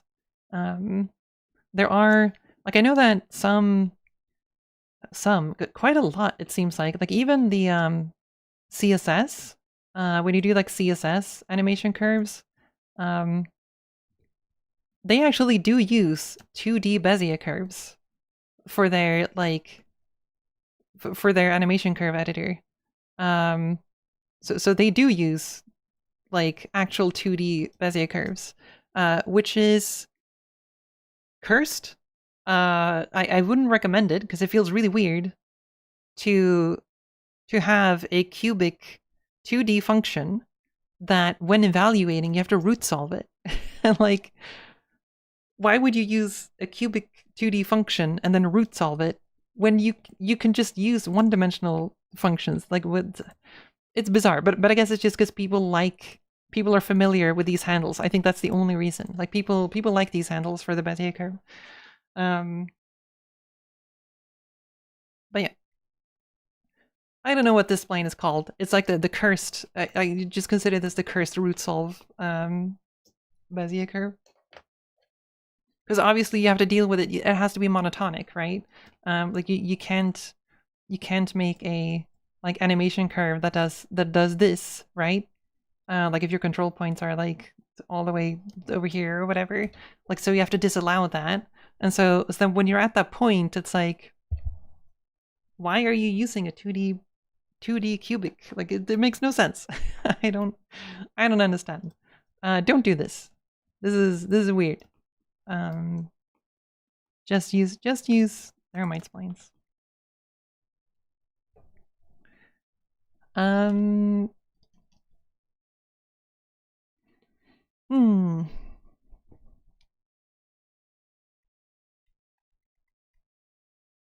Looking for a meter research-based computer graphics project idea for a high grade. Would it be interesting to combine computer graphics with computer vision image analysis using implicit fields?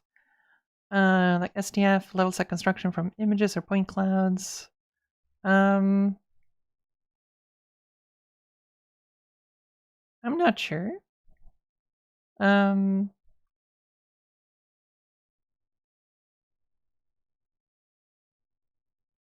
don't know. I don't know much about like grades or what research projects are valued or in academia. I have no clue.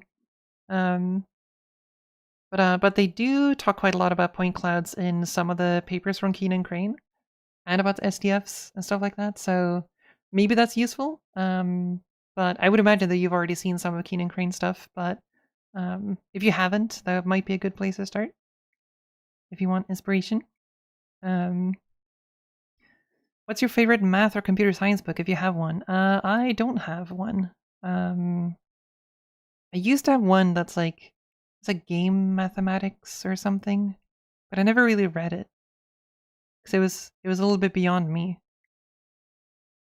when I got it, because I got it like a real long time ago, like 10 years ago, if not more. It would probably be a lot more useful to me today than it was back then. Maybe I should try to find that book and dig it up again.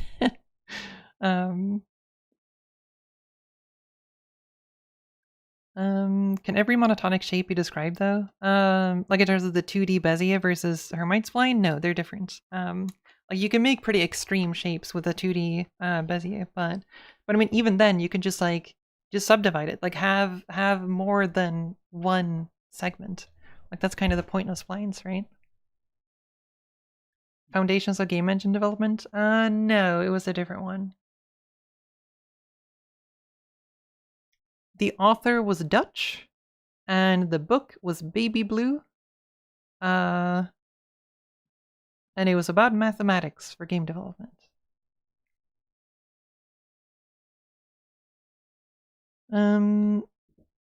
Okay. What are you having for dinner? It's a good question. I did cook food today, but I've already had that food, and I'm not super... I don't know. I'm not super into eating the same meal twice, but I guess I could. I think I also have some noodles. I could make some noodles. Make some scrambled eggs for the noodles. For like a guilty pleasure, simple meal. I think I have some microwave pizza if I want to be extra trash. I have some ice cream, but that's not dinner. Um,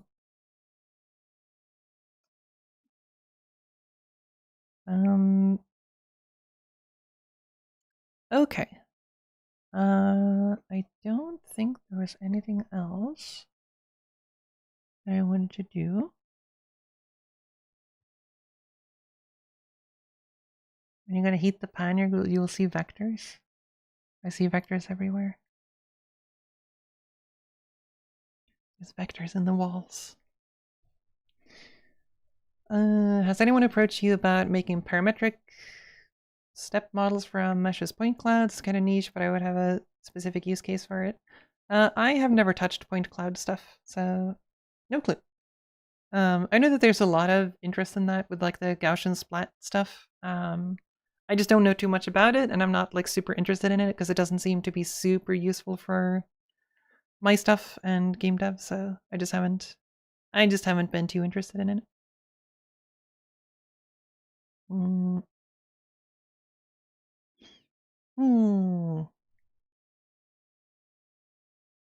But yeah. Oh, I've been going for 4 hours. That's not too bad.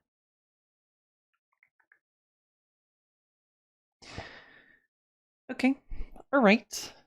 Hi. Do you know how to solve an equation with a modulus in it? No. I don't actually like. I feel like sometimes I've also been wondering, like, if I have a min function in my equation, I feel like there should be more established. Maybe there is. Actually, there almost certainly is. It's just that I haven't found it or even looked for it that much. But like, I feel like there should be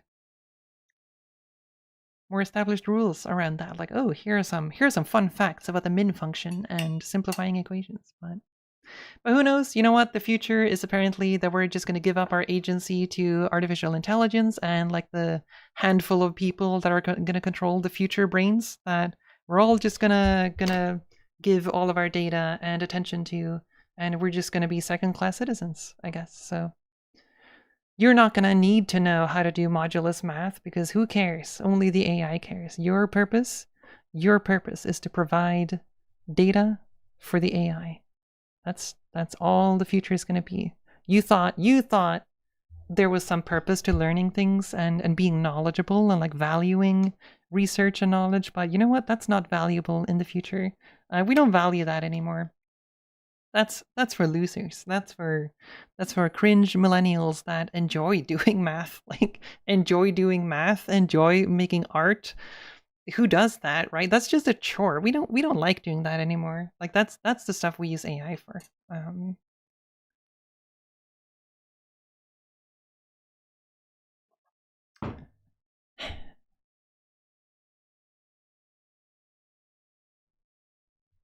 AI is sometimes very bad at math. It's very like it's very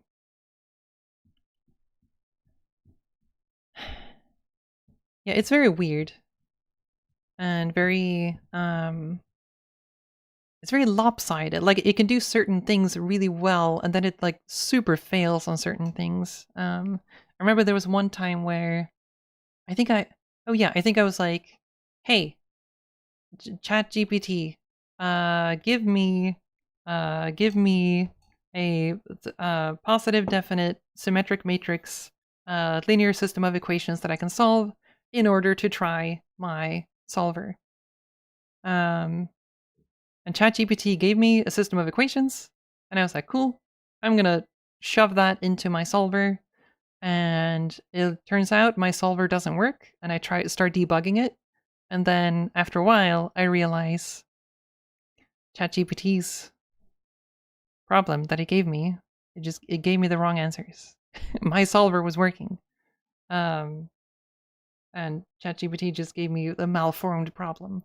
But then I tried the Google one, whichever one is the free one. I don't even know if that's Claude. Like whichever one that happens on Google. That one did give me a valid problem to solve. So props to that one moment.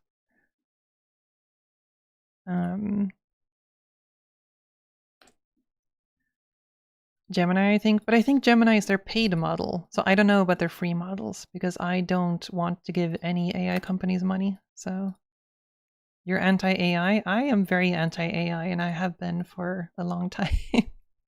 I was early. I was anti-AI before it was cool, okay? Actually, maybe not. Shortly after ChatGPT released, I started feeling radicalized against AI.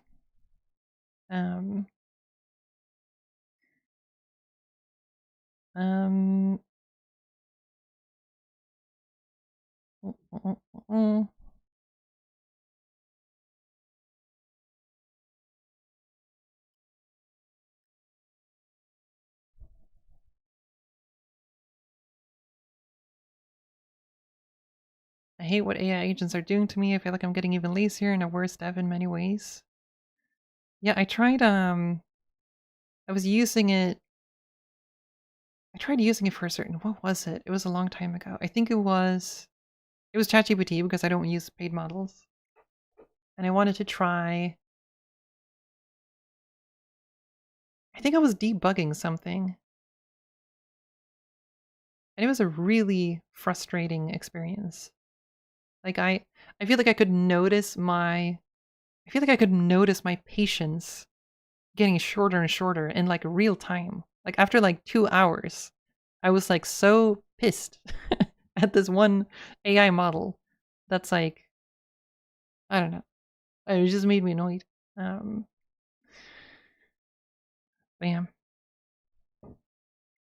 But maybe it was bad, you know? People say that the newer models that cost $100 a month, they're good. And I'm like, okay, well, I don't want to give them $100 a month, so you do that, I guess.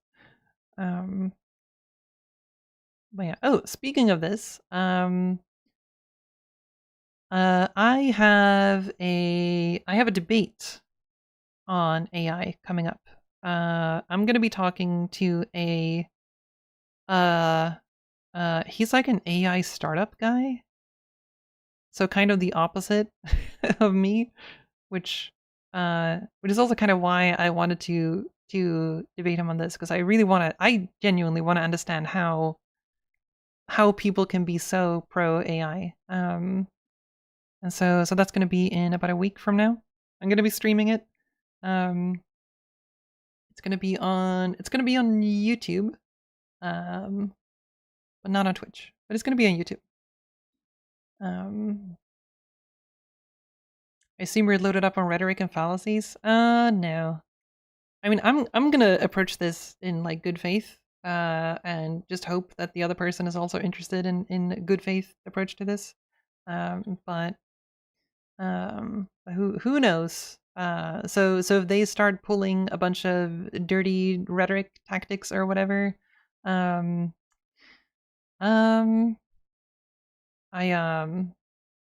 I might just like totally flounder and just fall over, because I don't know. I want to have good faith discussions and I want to dig into the arguments and actually like try to unpack everything. And if anything, it's because like I find that anytime I engage with like people I disagree with, I tend to, even if I don't agree with their opinions, I tend to have better arguments for my own opinions. Like I refine my own arguments. And I think I've refined my opinions on AI pretty well at this point. But I'm not entirely sure. It kind of depends on where the conversation is going to go. I think I don't know anything about economics or finance. So if that's where the conversation is going, like I'm just going to be like, well, I don't know, you know.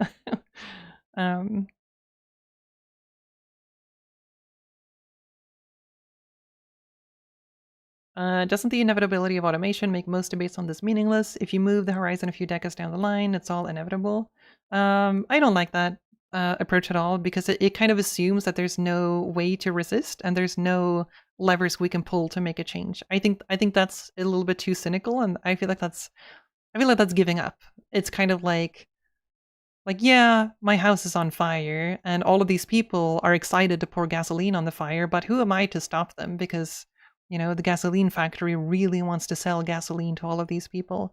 But like, well, we could do something to like not pour gasoline on this fire. And I think that's something we can do. There is a way to push back against AI, and I'm like, personally, I am very, very happy to see that the sentiment against AI has grown quite a lot since the release of ChatGPT. It was really bad in the beginning, but um um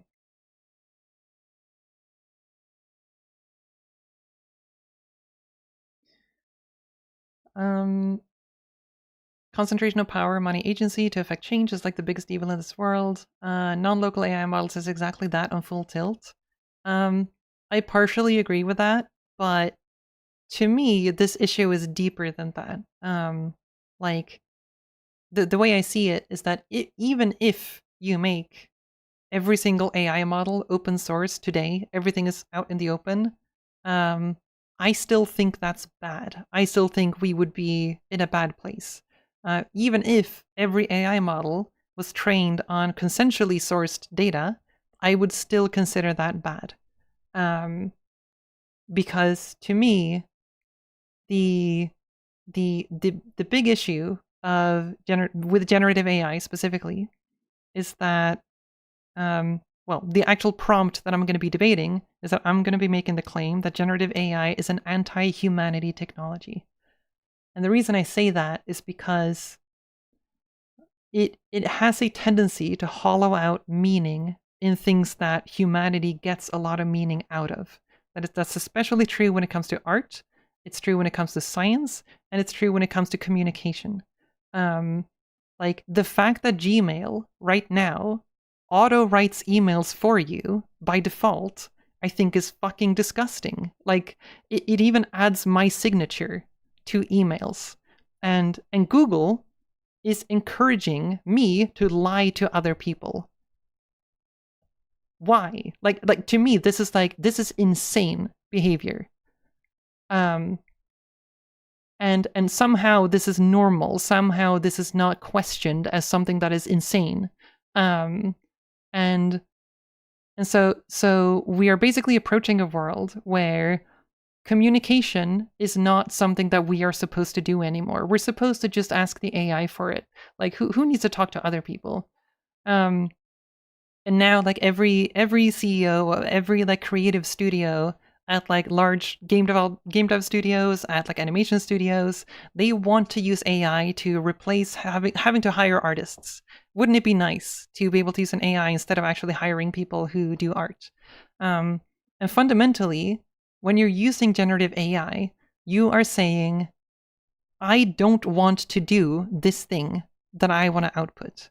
If you create AI art, you are basically saying, I did not want to make art. I wanted that to just happen. I wanted to have an idea, and I wanted to see art happen in front of me. But you did not do art. You did not learn how to become an artist. You aren't an artist by simply, prompting something. Exactly the same way, if you commission a human artist for something, you are not the artist. You're the one who commissioned the art, right? And you can say that like, well, my prompt was really long. Or you can say, well, I wrote a really long email to the person that I commissioned art from. But at the end of the day, you are not an artist. You are a prompter. You wrote a prompt, right? And if we start moving towards this as the future of just giving up our agency and outsourcing everything and just seeing it as like we are all supposed to be a CEO that outsources every single thought that we have. I think that is a future where we have basically given up on humanity and we're just letting the robots control us. Like even before we get to anything having anything to do with AGI, like all of these things, like these things can happen before like AGI. AGI is just not required. We are already seeing the damage from all of this garbage. I think it's gross. I think it is an anti-humanity movement. And people will cite certain things of like, well, what about AlphaFold? AlphaFold has produced like medical advances or whatever.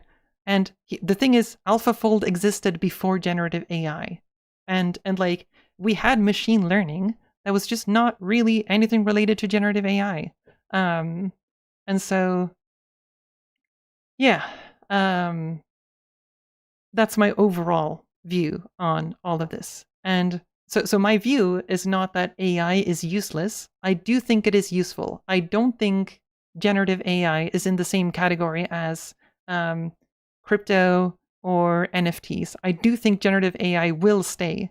And that's why I don't like it, because I know that it's going to stay. And I want to push back just to make sure that it doesn't erode with its cancer everywhere across society. I want there to be a space for humanity, and I want this cancer to just like go away. It's not fully going to disappear. I know that, but whatever I can do to reduce this, I feel like I have to do that morally. Or if I'm wrong, I would want to know that. But so far, I don't feel like I'm wrong at all. I haven't heard any convincing arguments against my position. Um,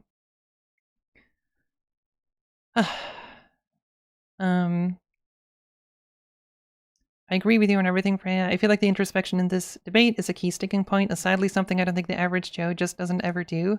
Yeah, and I think that's part of the problem. I think some people tell me that like AI doing art and science is not going to be a problem because humans appreciate human-made art. We all really like the human factor, and so artists don't have anything to worry about because we're all going to really, really appreciate human-made art. I don't buy that argument. I think there are people who do, but I think they're in a very small minority. Like, I can just ask you, when was the last time you bought a piece of clothing where you knew the person who made it? When was the last time you got an oil painting? Like, probably most people have never done this. And like, you can also draw an analogy to junk food. Like, oh, people are going to find the most nutritious food that's the healthiest for them. Like, there's nothing to worry about like a bunch of like sugar and processed foods. And like, we don't need to worry about that at all because people will naturally find the like healthiest food. And we just all know that that's just not how humans behave. Humans will find the most like frictionless path, and that's going to be the default path. And if you want to deviate from that, it takes effort. And so there's kind of been this natural friction in there's been natural friction in doing art, where in order to do art and produce things like video games, you need artists. And I think it's good that that friction exists because it ensures that humanity still lives on in that piece of art, in that collective art form. But if you remove the friction of having to have artists at all, there are so many big studios that will just take the more convenient path. And that's it's gonna remove humans from the process, right?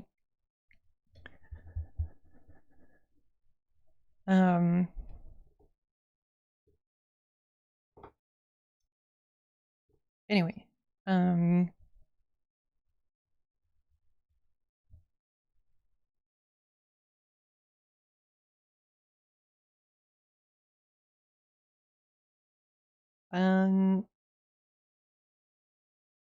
whoever has the best AI has the best growth, even if regulated in country X, country Y won't.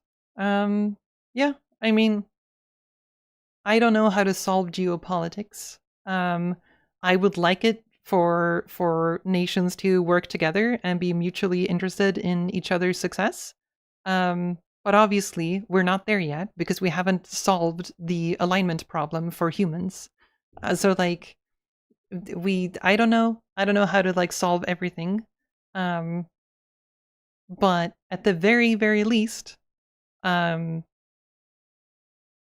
I think there is a possibility to do cultural pushback.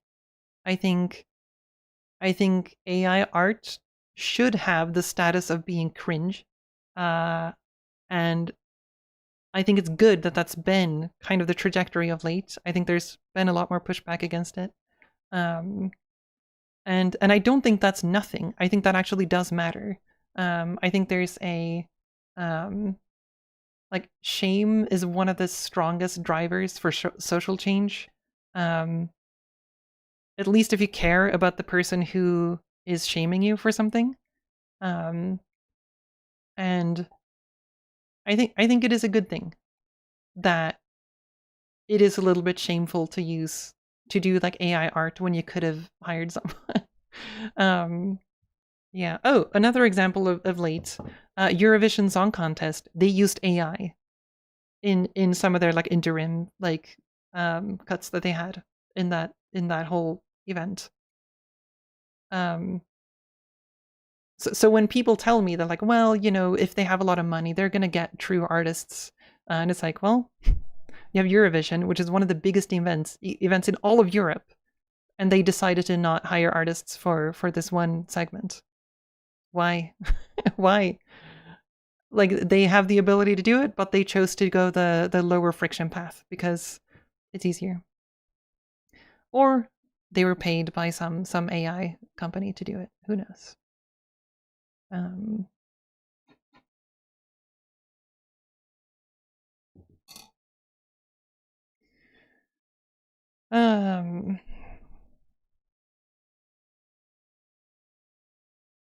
There will always be a market for human-made thought and creativity. Generative AI tools generate average, unoriginal ideas. There has been pushback against this already, hence slop. Yes, but I think the ratio of that is going to be at horrifying levels. Like I mentioned before, like when was the last time you bought an oil painting? When was the last time you bought clothes made by someone you know or you've met? Like, if the future of every form of digital art is going to be as remote to the average person as buying clothes from someone you've met, I think that is a hugely negative effect on society. That is, we've lost so much of what makes life have color, like we will have lost an enormous amount of like meaning in the world. And so I don't think we should go there. Like that's it. I just don't think we should. I think it's a bad place to be.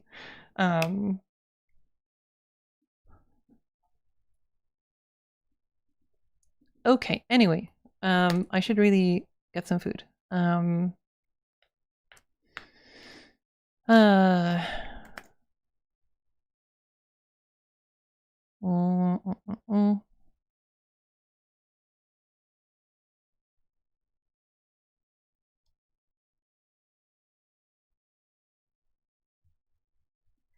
there anything?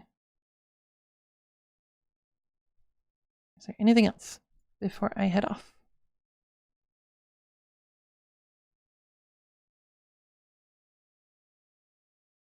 Do you agree that LLMs are not just a tool, but actually a service? I don't know what just a tool means in this case, and I'm not sure what service means. Like if you have an LLM that was open source, I don't think I would call it a service anymore if you can run it locally.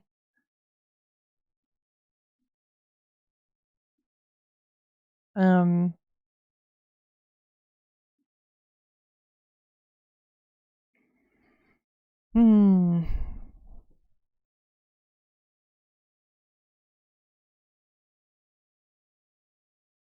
1 hour since you said you'll stop the stream. Well, I'm bad at stopping my stream. AI images should not have been called art. I don't know. I don't really care either way. Because like, just because something is art doesn't mean that I have to like it. In fact, I probably don't even like most art. So that could go either way for me. It's like, it's like literally, it doesn't affect any of my thoughts on AI materially.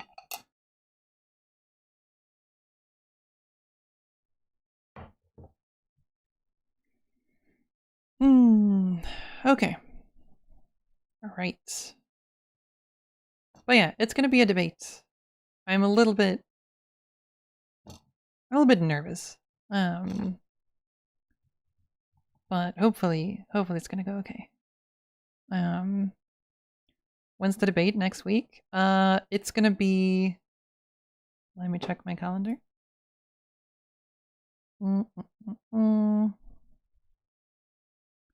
Maybe AI will allow Sony to make their controllers not drift. That is one of the millennium problems.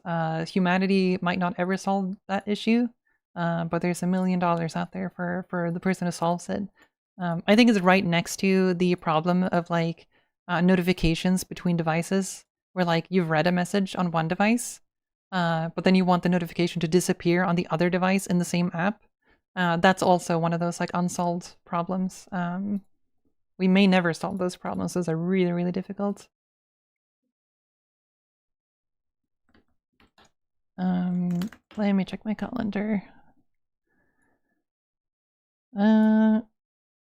Right, it's going to be on the 29th. So it's going to be on Friday, and it's going to be at 1 p.m. ET, and which is at 22 Central European time. So whatever that is in your time zone. But yeah, the guy I'm going to talk to, he's I think he has his own company, and he does AI consulting where he helps other companies adopt AI. So he's kind of the opposite of me. I've helped my sister talk to her company to not adopt AI. So we're kind of like on opposite ends of that spectrum. Yeah, oh god, I worry that like I think my worry is that he's gonna like say that he agrees with everything I say. And I'm not gonna be able to in real time detect where the disconnect happens, or like detect where the hypocrisy happens. Because sometimes that can be really subtle, and sometimes that's like really difficult to find in a real time conversation. But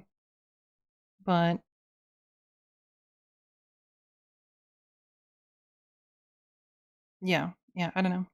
I think that would be difficult. Yeah. Yeah, I'm guessing it's going to be the usual arguments. It's going to probably focus on like productivity, that he would probably say that like, yeah, there are some downsides, but it increases productivity so much that there's going to be so much good coming out of that.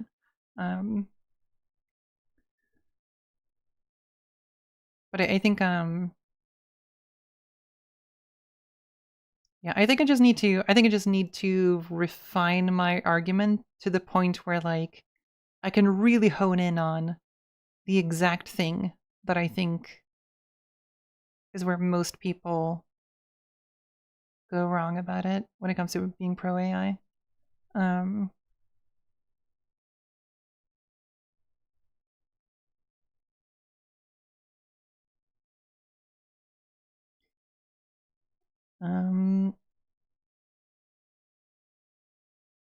Yeah.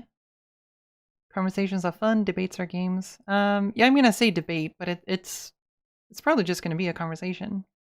Well, depending on how he's gonna approach it. I mean, it's possible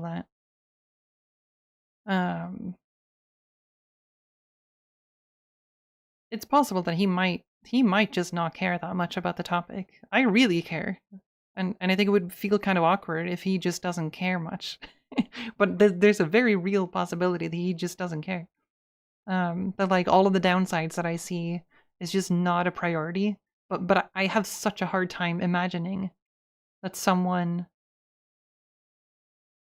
would like not care about all of these things. I guess if that is the case, if that is his response, that he's like, well, I don't care about that, then I think all I have to do is just to drill down into that argument and just be like, okay, so you genuinely do not care about humanity. Like kind of like just have him say that out loud. Like that kind of, I don't know. I think there's even some people who are the like there's a group of people who are like tech utopia transhumanist people who are like, please install the brain chip in my head. I think some of these people are also kind of like, they see like AI as like the future, the future species that are going to inherit the earth, and we don't really care if humanity dies in the process. I think there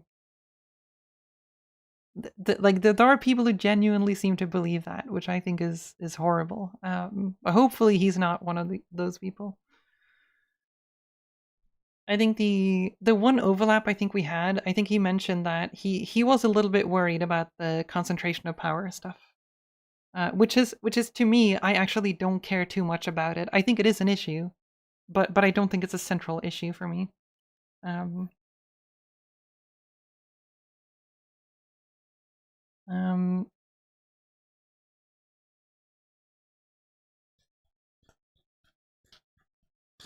Anyway, okay. I need to end stream. I'm bad at this. I need to end stream. Why am I still yapping?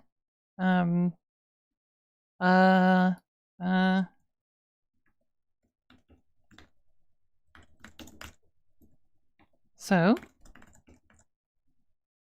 you think AI is good for learning? It can be. Like, I would never say that there are no use cases for AI, because that's just false.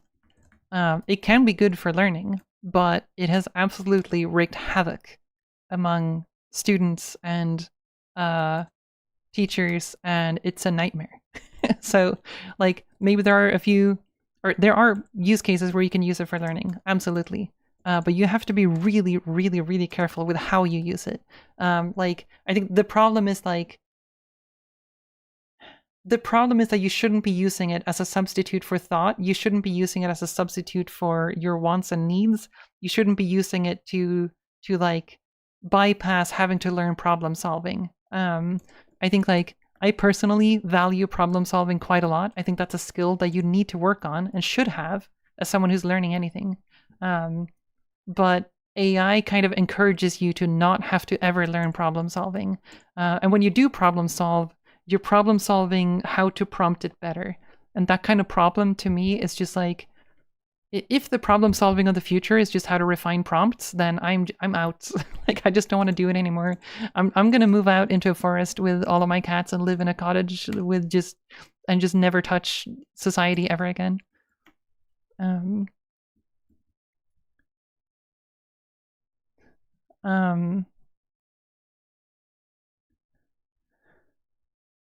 Okay. So, if you want to support the work that I do, whatever that is, which is inconsistent to say the least, then feel free to go to my Patreon. That's the best place to support the work that I do. They're the ones who take the least amount of percentage of whatever I'm given from all of my friendly Patreon supporters. Actually, I don't know if they're friendly. I haven't interacted with everybody. Maybe some of them are assholes, but they're nice because they're giving me support, which is really nice. So, but yeah, feel free to support me on Patreon. I don't know when the next stream is going to be because I don't schedule my streams. But we will see. I think next time is going to be. I think next time we're going to be implementing stuff. I think that's going to be fun. I might do some of that off stream. We'll see. Because usually my voice is kind of like dead the next day after streaming. But we will see. I also have a bunch of other things that I need to do. So I could also just hold off on making progress on that. But you will see the results of it regardless. But all right. Thanks for joining, everybody. And yeah, I will see you all next time. Bye bye.